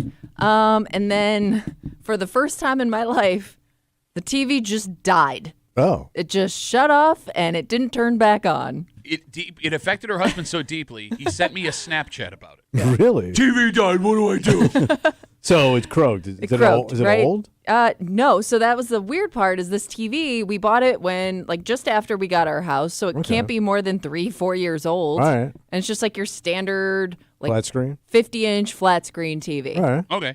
So, I'm sorry, go ahead. And as that happened, as it shut down, and we realized, we came to the conclusion, that's it. It crapped the bed. I said out loud, man, they don't make TVs like they used to. And I hated myself. You old. The second it fell out of my mouth. So you were making a joke. No. A bunch of cheap crap. All right. Because I've never in my life had a TV die on me. If anything, I've been given people's old TVs because they don't want them anymore. Okay. Hey, remember when Kimmy was young and cool? Yes, that was many years ago. Before she said out loud. I hated it. They don't make them like they used to. Garbage.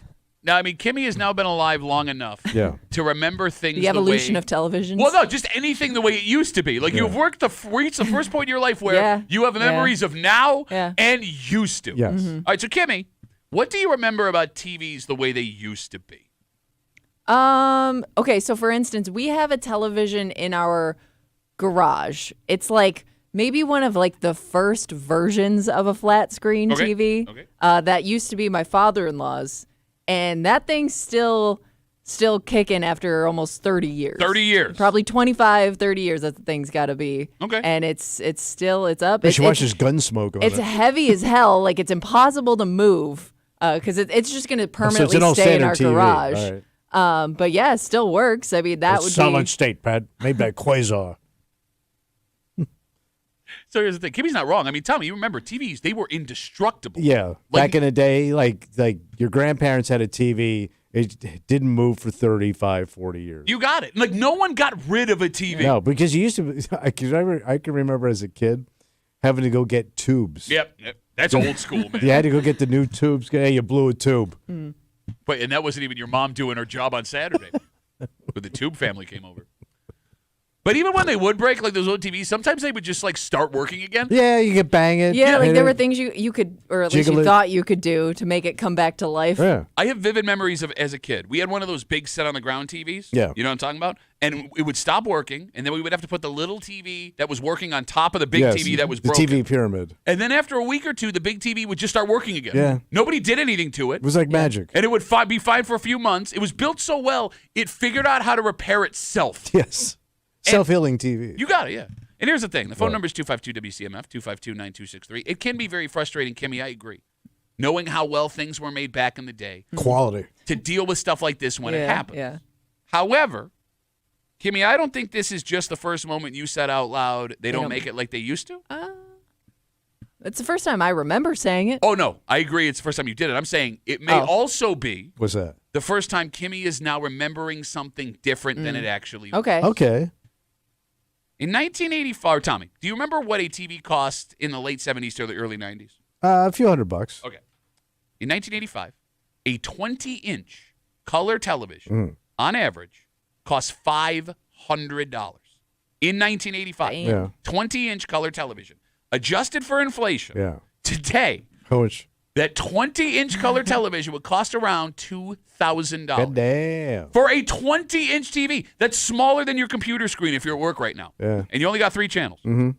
Right now, you can get a Hisense or Vizio 50-inch flat screen TV, granted lower end. Yeah, but still. For $200 to $250. Yeah. Without inflation, you get 30 more inches, way better technology for literally a tenth of the price. And Kimmy, yes, Those TVs from back in the day would last forever. Yeah. But they also cost 10 times more. No. And they didn't come close to doing what TVs do for us today. Aesthetically, they weren't the prettiest either. I don't know. I would argue that the craftsmanship that went into the wood paneling around the television. Well, some like if you had those stereo consoles, Yep. You had everything built in. It was a piece of furniture. And once you decided where to put that TV, it stayed there forever. TV lives here now. It stayed in a room where you weren't allowed to go in. But like with the information we have here, I would make the argument. Yeah. As much as it sucks to have to replace technology way more often these days, as frustrating as it can be that you can't repair these things once they break anymore, from a financial standpoint, it's cheap. We have it way better. Yeah. Right? Oh, yeah. Like cheap breakable stuff is way better than stuff that was made to last. Because like Kimmy, you said you had that TV for 3 or 4 years before it crapped the bed, right? Yeah, it had to be less than 4 years. Okay. Yeah. If Kimmy's TV broke Yeah. every 2 years, How many years? it would still take her 20 years before she hit the price of a 20-inch television from 1985. Adjusted for inflation. You got it, yes. She could keep buying 50-inch flat-screen TVs every 2 years for 20 years before she paid what a 20-inch television cost in 1985. Because right now, you could just buy 2 TVs and have it as a backup. Just leave it in a box downstairs. Well, why would you do that? Because the technology moves so fast. Yeah. Well, if you don't care, like me, I don't care. You do care because that will. I mean, you will when you can't watch your streaming shows, and that's pretty much all you watch, right? Yeah. Because it's not compatible. You even said that like an old woman there. You're watching your streaming shows? Hey, what streaming channel is Yellowstone on tonight?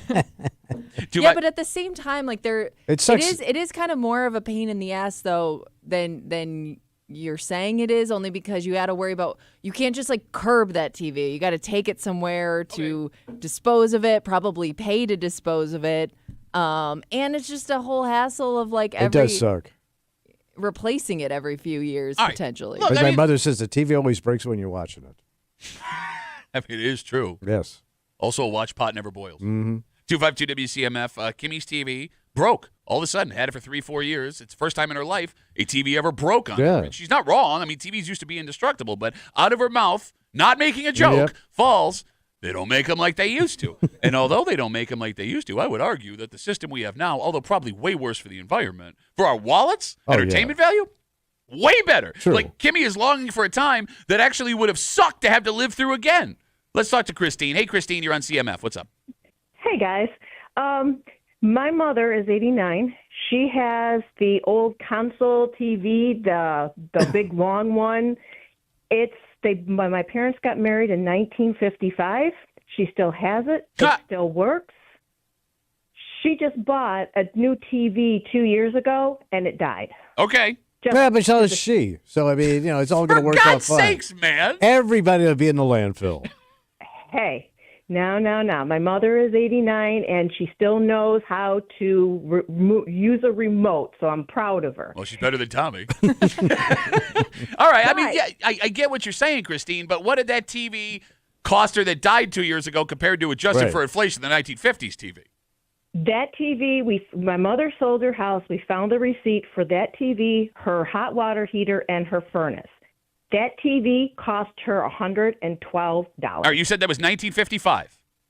1955. A house costs $12,000. Kimmy, Kimmy can figure this out. All right. Can we do it? The inflation calculator. I bet it's about the same. You said it was 115 or 150?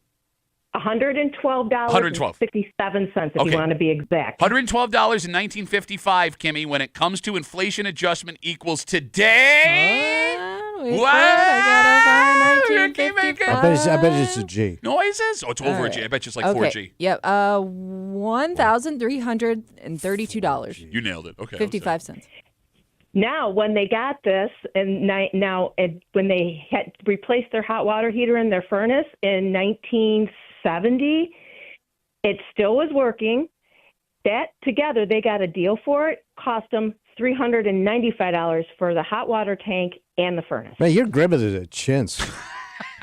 Well, I don't know. Is that chintz back in the day? Oh, that's super. That was expensive back in the day, Tommy. You should know. You're pretty close to my mom's age. You're getting up there. Hey, you're taking a beating today, man. I just laid down. But you look snazzy, Tommy. I mean, not well color coordinated, but you look snazzy. Christine, you're on a high. I'm going to let you go. Thanks for the call. I appreciate it. Okay, look, here's the thing. What's that? And I see you guys on hold. I want to talk to you. What folks don't want to hear, What's that? you don't want technology to last a lifetime anymore. Because when it lasts a while, it doesn't allow you to get the new thing that you're going to want. Well, everything gets updated, like yeah. you said, too. Yeah. Because it all has to go hand in hand now. Like, it's not separate. Like, you want your phone to also be compatible with your TV, your computer, your tablet, whatever else you got going on in your house. But it is a pain in the ass. It all has to move together. It is. It is one unit. Like, if you have mounted TVs, Yes. Yeah. I have to pay somebody to take that damn thing down and have somebody else have them put a new one up. Yeah, but you would have had someone. You would have had to pay someone to bring in that giant television on a truck. Yeah, but I didn't have to like mount it. It just sat there. Okay. I mean, there is some convenience. That, You like, don't have to mount it. well, if it is mounted, what do you do? Well, you just take it off and put it on that mount. No, but you have to have somebody mounted for It just slides on there. No, it doesn't. It screws in. What kind of chintzy What ass mount slide? do you? Your mount screws in. But yeah, you I can know. slide more TVs on the mount. That's what the mount's there No, for. my mount has brackets on it. You got to screw it in. I'm just saying it does come with a stand, too, Okay. if you don't feel like mounting it. Look, I want to let That's- you. that Are you looks- going to judge somebody who doesn't mount their TV? If you don't mount your TV, Oh, my God. You don't even do it yourself. If I see wires behind your God. TV, you're a chintz. Especially if you're my age. No, but like you got wires hanging under your I have TV. no wires. Is I it- have no wires. But I also made the mistake of buying a nice TV like 6 years ago Yeah, we for did my that living too. room. We did that. And it's incompatible with a bunch Yeah. of stuff now, and I feel like an idiot. Well, that's why I had to go with the Roku. There you go. But like, And then I okay, had to get a guy to mount it. you had to mount the guy for the Roku? Yes. I don't have any money. Good luck. Look, man, you tell that story, but then you look at it on the other side. The stuff that's indestructible, that would last forever. Kimmy, those Nokia phones from the late 90s to Oh, the mid yeah, 2000s. those flip phones. The or the bricks. ones that looked like walkie-talkies. Yeah, those almost. ones. Yeah. You could literally build a house with those things. Yes, They you were could. indestructible. Yeah. 50% of our audience listening right now has one of them at least in a box in their basement, and if you pulled it out and found a network, they would work just fine. Would either of you want to be carrying one of those Well, phones no, right it doesn't do what I needed to do. now? It's not fun. Well, no, it would make No. phone calls. I can't send you funny pictures. There you go. You would lose emails, texts, no social media, FaceTime, Right. ability to track your kids, DoorDash, Amazon would be gone. It would just be a phone. So you sit here and you go, it's such a pain in the ass. You would not use that phone. That would not have died yet. I know, but when you sit down at night, like Kimmy was doing with her husband, they want to watch some TV and no TV. Yeah, okay, fine. It's like you got disconnected from civilization. What, you It wanted was to... oddly quiet in our Yeah, house. that's what I mean. Like you just realize, like you hear every noise in your house now. No, I hear you. Let's watch Bonanza crisscross applesauce 5 feet from the TV because it's only that big. I know. I No, know, you don't. But that's when America was better, Pat. 252 It was a good WCMF. Western. WCMF. Yellowstone. Way better Western. It is a little bit grimier. 1923. Like if I could have heard like Little Joe cuss, maybe it would have been a better show. 252 WCMF. Again, we're talking about Kimmy. She's watching TV with her husband the other night. TV just dies. 3-4 years old. And out of your mouth falls. They just don't make them like they used to. Kimmy became old immediately. Yeah. Yes. Yeah. She started putting on So there's shackets. plenty more of that where that came from. But I am arguing the days that we think were better are not. That it's way better to have this stuff that is cheap and breakable. Pete's on CMF. Hey, Petey, how are you, buddy?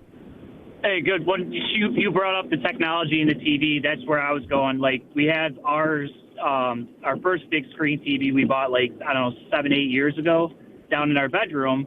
And, we got the new, ever hear the On TVs from Walmart? Yeah. Roku TVs? Yeah. So my wife was at Walmart one day, found a 75-inch for $400.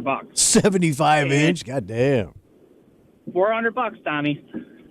So, anyways, but the technology is so different. Like now, when we go to use the one down in our basement, we can't control it through our phones like our other TV, and it takes 10 minutes to load an app on that freaking TV because it's so deathly slow. And it's funny, look, it's definitely Western world problems, right? Like, it's not that big a deal, but it is amazing how, when that new thing shows up and it's easier somewhere else, how frustrating it gets, Pete.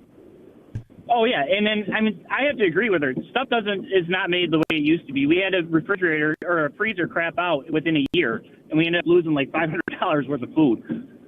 Well, stop buying some expensive crap. It was all venison. It was all sausage, venison, and everything like that got ruined, Tommy. How is it $500 if you shot it and cleaned it? Because that's what it's worth, is what he's saying. Yeah. Well, he's making a face I now. know. You want to take I shots? know. You're taking shots. You're going to buy that at a restaurant. It's $500. He's right. Probably right. That's a winter of meat, old man wave. Okay, shut up, you bitch-ass bitch. Pete, thanks for the call, buddy. Have a good rest of the day. But even there, it's funny. I'm sad now. I would kill for a venison sausage. Oh, he wants $500. No, I would.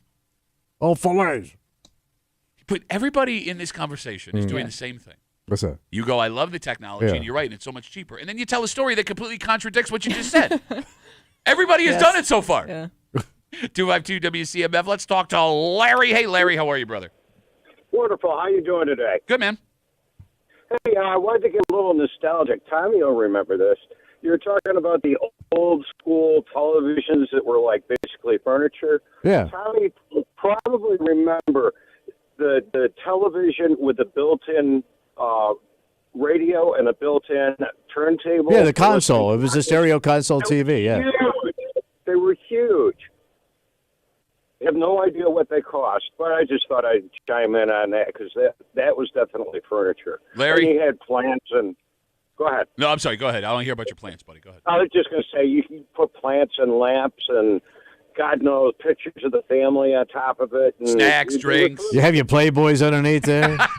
There you go. That was in the compartment down below. Larry, great call, buddy. Thanks for the rest of the day. You know, I feel bad I cut him off. I wanted to hear more things I could put on top of the TV. Plants, lamps. Your dog, if it was small enough. Oh, yeah. Sit your The cat we got up there. Sit your children on there. Scratch the records. Things your aunt said were from other countries. It turns out they were from Pier 1. All right, I will ask. Were you going to say something? I'm sorry, Kenny. No, go ahead. I will ask this question. What's up? Because, look, I understand there's exceptions to every rule. Mm-hmm.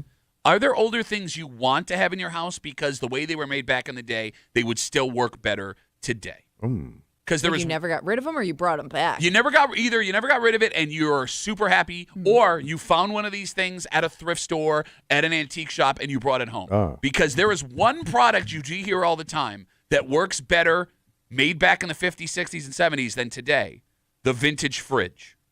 Wait, the old-ass refrigerator? Yeah. There are some See, I always see those, and I always think they're just new versions of those vintage. Oh, they're full of they're people poison. like restoring them. I don't know. No, what I'm saying is there are garage fridges from the Eisenhower administration Mhm. that are still keeping beers cold. I always thought those things were like toxic. They might be. Like lead and God knows like what they made those things out of.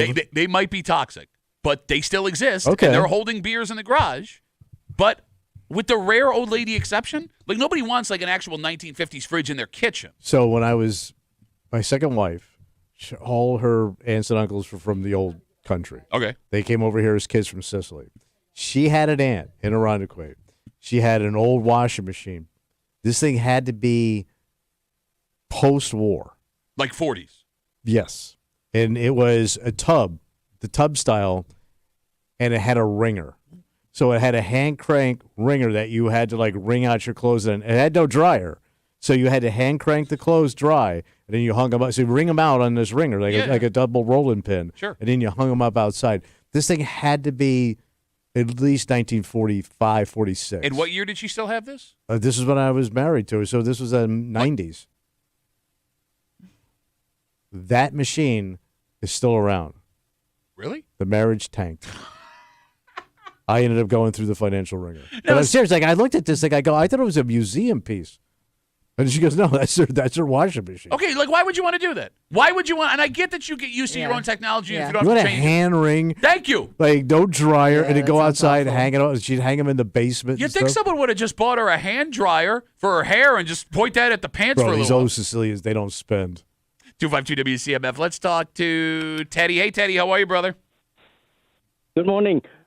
Listen, there is one thing in your room right now that the old one that nobody wanted. What's that? Guys, which is you, Tommy. Nobody wanted because you're old and ugly. Oh, Teddy, he's got grandchildren. Old, ugly appliance. Be careful. Come on. You're hurting him, Teddy. You hurt him. I love to torture Tommy. Hey, Teddy, how long you been stateside, man? I'm sorry? How long have you been here in America? 30, going to be 39 years, a couple months. Okay, so you would have caught the tip end of indestructible televisions, washing machines that don't die, refrigerators that last forever. I mean, do you? Yeah, you know, actually, I do have from 1984 small TV that I brought from the ship in my basement right now. Why? Why, Teddy? Because actually still working with the antenna, the regular antenna that I put in my basement. So you watch TV on it? Yes, when I do walk out in the basement. Did you steal that from the cruise ship? Yeah, actually, I did, Tommy. How do you know? You helped me to steal the one. You vintage old piece of crap, you. I helped him. Teddy. I was in on the TV cable. Thanks for the call. I mean, Teddy's so good at improv. He has you working with him on a boat stealing a television. And I don't know if he's telling the truth. I had to grab the other end. There is one appliance that I don't even know how much the technology's really changed in it, but it's never died on me. What's and that? I've gone through multiple just because of like moving and I don't feel like taking it with me. Microwaves. Oh, microwaves never die. Have you ever had a microwave die on you? I have. Up until my wife wanted to replace it because we got a new stove that my daughter almost lit the house on fire. It was the microwave I had in like my Yeah, they hold apartment. up pretty good. That can't be. That can't be good though. Should I be worried about my microwave? No. Why? I don't know. It's not leaking anything. Is it nuclear? It's not nuclear, right? There's no plutonium in my microwave. I think it has radiation, right? I don't know. I don't know how these things work. I think it has radiation in it because that's what they used to call it. What? Before they called it a microwave, they used to call it a radar range because it had it radiated your food. Okay, but is that the same technology that you had? I have no idea. Because like, don't get me wrong, I want my hot pocket as fast as possible. I'm not going to get rid of the thing. No. It does alarm me that something like that can go as long as possible. Yeah. Although, we're all fine, right? We've had them in our house. Yeah. I'm trying to think the other thing I don't think I've ever gotten rid of is a crock pot. Those do go forever. Yeah. Yeah, I'm going to be honest with you.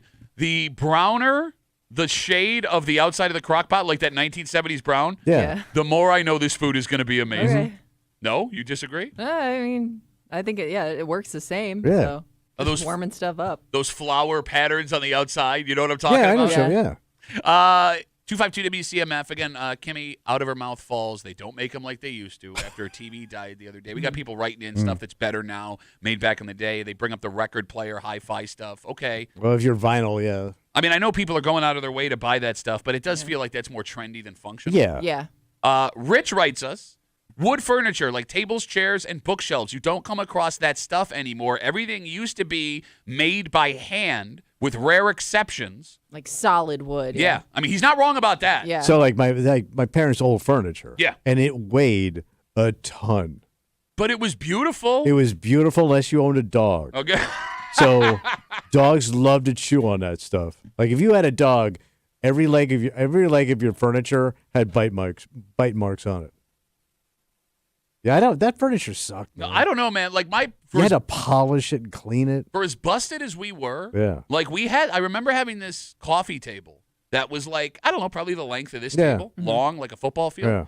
And it was solid wood, and it was like stained, and it was gorgeous. Oh, it was staying because your daddy had some fun on that coffee table when y'all went to bed. Far too large to fit on that coffee table. No, that's how sturdy that stuff was. It was sturdy as hell. I mean, the amount of chips I probably still have in my shin from hitting that thing running around the house. But he's not wrong. You can't find that stuff anymore unless you want to spend an Good solid stuff. You got to go to Stickley's, and then they stick it to you. They throw it at you. If Stickley's buys advertising time on this show, he's just kidding. You think Stickley buys time on this show? It's the highest end furniture they make. They might, yeah, in an outfit like you look like every guy that walks into Stickley's. Everybody listening to this show uses milk containers for furniture. They don't make those like they used to. No, they don't. And the milk's different now. All right, let's take a break. Our beautiful boy Josh Allen, we love to see him succeed everywhere. What are you doing now? Well, he's what is he not doing is the question. Yeah. Because he's an MVP. He's been doing stuff you're jealous of for sure. Yeah. Oh. Kissing girls. Not definitely. Me and Teddy. You vintage. I'm going to Stickley's. I'm going to go steal a TV with Teddy. Josh Allen signed a contract yesterday. Wait, for what? I thought he already signed it. It's not with the Bills. Oh, endorsement? No, not an endorsement either. He's got bigger plans, buddy. The side job? There's Peyton Manning. There's LeBron James. And alongside them now, Josh Allen. What the hell's he doing? I'll tell you all about it next here in the break room. Let's see you,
We've watched him spread his wings. Oh, yeah? Because it was 8 years ago next month Oh, really? that we saw a chubby-faced young man playing his football in the state of Wyoming from California grace the stage holding a Bills jersey with a big number 1 on it. Oh, yeah, popped his cherry. That's right. And Bills fans are furious because we wanted Josh Rosen. But from that moment, we watched that chubby-faced boy, grow into a man having success beyond what I would imagine is even his wildest dreams. Oh, yeah. Right?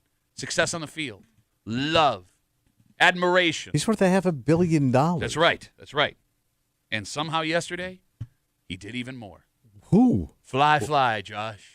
Who's left? You're hanging out at the Breaker, Rochester's Classic Rock, 96.5. WCMF will jump right into it. Josh Allen yesterday signed a movie and TV deal. Oh. Wait, he's going to be in the movies? Hollywood Josh. That's right. Well, he was in Gladiator in that soda ad, right? That's not the movie It's like an Gladiator. He was ad. a gladiator. Well, that was promoting Gladiator. No, it was promoting Pepsi. Through Gladiator. No, that was like a year and a half. Shut up. Josh Allen signed a movie and TV deal with a company called Skydance Sports. Okay. And you may not be familiar with their name, but you know what they've done. What have they done? They did the Aaron Rodgers documentary, Enigma. Oh, it's the one on Netflix. Okay. They do the new Jason Kelsey late night TV show on ESPN. You guys are familiar with that. I didn't know he had one. He has a late night talk show. Okay. And they are the makers of the Chiefs Hallmark holiday movie that caused so much buzz a couple years ago. Yeah. And they have an upcoming docuseries called America's Team, The Gambler and His Cowboys. I'm assuming that's about Jerry Jones. I hope so. Okay. The deal he signed says that he will develop a slate, Josh that is, of scripted and unscripted content with the company. He's going to do this? What it says. I'm trying to think of like what kind of. So about his life, or like following him but around? it's scripted. It said scripted and unscripted. So LeBron James has a deal similar to this, and there's Yeah. somebody else that has a deal similar to this where Peyton Manning, where they are producing their own actual content. And Because Peyton Manning does like game shows and stuff. Yeah. Omaha Productions Yeah. does a bunch of that stuff. Now, Josh doesn't own this production company, but he will be responsible, at least according to the story, for coming up with his ideas and starring and being a part of it. It doesn't fit. What are you talking about? He doesn't look like that guy. What do you mean? He's been great. jet setting around. He's been in like Italy, going to fashion shows with his fiance, who is also in Hollywood. Movie star, baby. All right. But, like, Peyton Manning's very talented. He's very funny. He's a great actor, and he's a funny guy. Mm-hmm. I don't see that in Josh. I mean, he's great at what he does, but it's very measured. I don't see him being. He's starting to sound like someone we work with. He doesn't sound funny. It sounds like I a guess flop. we're gonna find out. It sounds like a flop. He's very funny. Those press conferences, the videos he does They're for the Bills' cute. social media. Well, here's the They're thing kinda about Josh, cute. to his point. He's very good with the media. Like, he never says anything Right. wrong. He always seems to say the right thing. Like, and I kind LeBron's of think like a cool. lot of that is through training and But that and- doesn't sound entertaining. Peyton Manning was very measured with the media, and when he retired, He's got natural talent. Okay, how do we know? Again, I think that's my point. I don't think Josh has natural talent. how do we know? we He's don't know yet. I guess we'll find out. And things grow over time. I can't imagine 6-7 years into his career, Peyton Manning was that funny of a guy. What Oh. year did he host SNL? How long into his career? You're going way back. No, I'm saying No, how but far that into was- his career. yeah, that was he rookie season. No, it wasn't. He was still like he had just signed with the Colts. And they had him host SNL. That's how good he was. Pretty amazing. Do we like this? Josh signing a production deal with a television movie company? I don't think you're gonna like it. I don't know. Why? It can only go bad, right? Yeah. No, Yes, he's no, like here. not bad, but you have him on. Yes. You have like such an image of him in your head that I think it can only Here's get what ruined. I don't Yes. know. And here's the problem. He is up here. You can't follow yourself. That's the problem. It's not going to be what you want. It's going to suck Okay. hard. Peyton Manning hosted in 2007. And he Yeah, was it's the drafted in 2006. 98. So it was 9 years into his career. But that's when this stuff was coming of age. These What do guys you- becoming like these like media superstars. What are you talking about? Peyton Manning. Michael Jordan hosted SNL in the early 90s. Wayne Gretzky hosted SNL in the early 90s. Billy Martin hosted That SNL. had to suck. It was terrible. It was one of the worst Wayne episodes ever. Gretzky has to be the worst idea ever. Both of them. The Jordan episode was terrible, too. Billy Martin hosted in the 80s. He was good. He's funny. No, but stop pointing at me. But he What also I'm- was a comedian, Billy Martin was not a comedian. Yes, he was.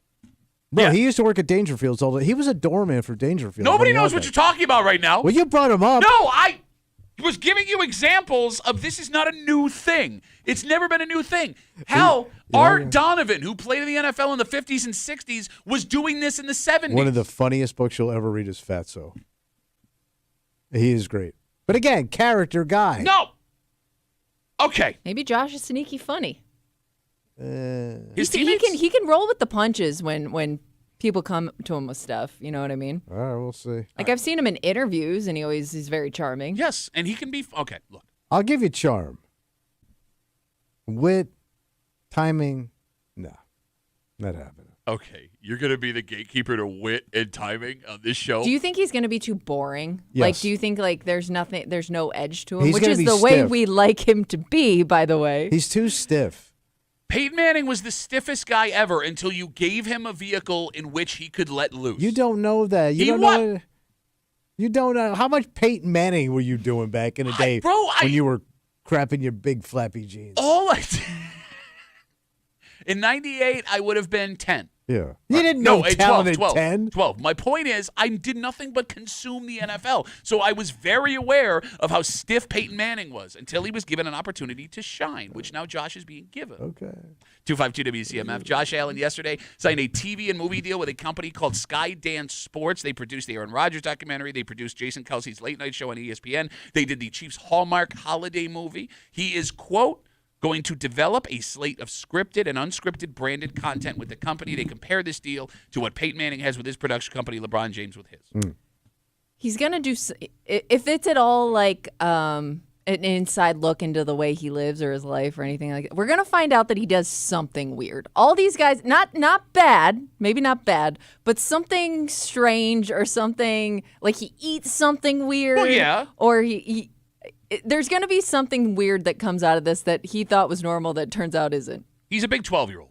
So I think if we do a reality show, if they do a reality show about Josh, you're going to find out, yes, he eats peanut butter and Fluffernutter sandwiches, right? And he's got a dog who has two dogs that have like rhyming names, and he like takes them to a pond to go swim in the pond, and then he jumps in the pond with them. Like stuff like that. All right.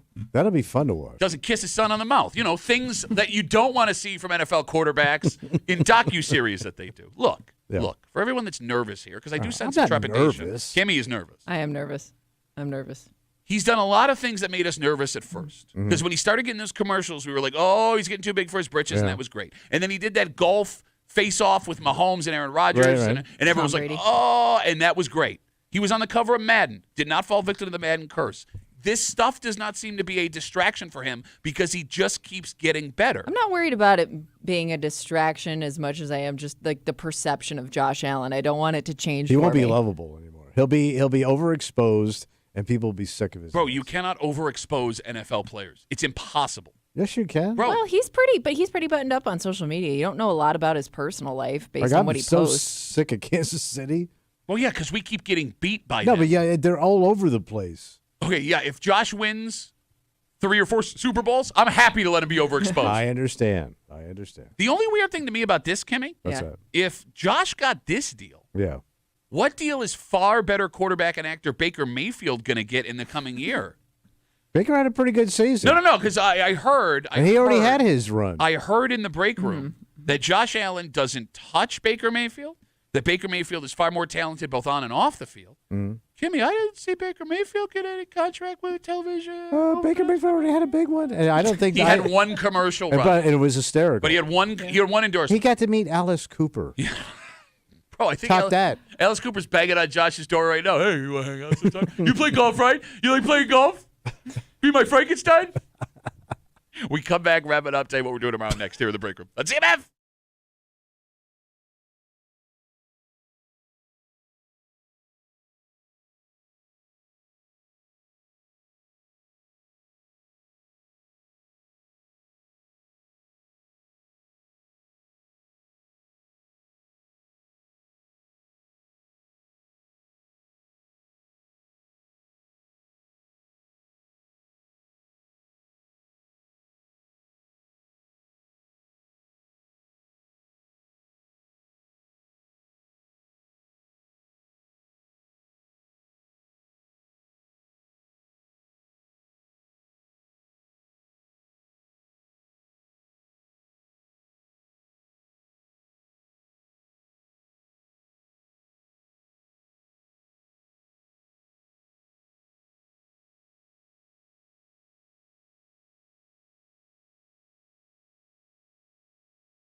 That's going to be a Rapperoo. Howdy-o, hump day, Rapperoo. For a Wednesday on CMF, that makes tomorrow a Thursday. You know what that means. Oh, we're going to bitch it out, buddy. That's right, bud. We got a Bitch Voice Theater and a whole bunch more coming at you. If you missed any part of the show today, you can catch everything that we do ever. Yeah. On WCMF.com, the Odyssey app. All of our podcasts are up. If you want to witness with your eyes what is happening. Watch us. Well, you can log on to YouTube or Twitch, The Break Room WCMF on YouTube and Twitch. You can watch the show live on the Odyssey app, WCMF.com, in those two places. Yeah. However, on YouTube, as soon as the show is over, What happens? every second that we were on is automatically saved. Oh, you can be disappointed all day. For literally every show we've done since we've had the camera. Look at that. Hundreds of hours. Of disappointment. Right there. Hey. At The Break Room WCMF. Like, subscribe, as we like to say, as our corporate bosses tell us. What do they say? You know, when your listeners on YouTube like and subscribe to your stuff, lets us know you got a quality program. Quality. We're not going to listen to it to see how quality it is. But if they like and subscribe, tell them to hit the bell. Tell them to hit the bell. The bell? Well, okay, so on YouTube, there's a bell to subscribe. Oh, you hit it? Yeah, you press the bell and then hey, there's a new stuff. Hit the bell. So we'll get into a whole bunch more tomorrow here in the break room on CMF. For Kimmy, who is so sick of us right now. She got real quiet for like the last 20 minutes of the show. I was listening to the hit the bell thing. Hit the bell. Hit the bell. For Tommy Muley, who has no idea what the bell is doing. No, I do not. Bell-shaped head. Oh, and I almost forgot. What? It's Thursday tomorrow. Oh, buddy. Oh, yeah. Third edition. You may have oversold this again, but we're going to find out. I'm ready to be disappointed. Yeah. This has a couple of accessories. Are those like accessories? No, these are accessories. So you got a couple of accessories? I got accessories. You got accessory seats? I'm going to dazzle and accessory your ass. I'm ready to be dazzled. The third edition of Tommy Tracksuit Thursday coming at you tomorrow here in the break room on CMF. My name is Pat Duffy. We'll see you tomorrow, 6 a.m. on 96.5 WCMF.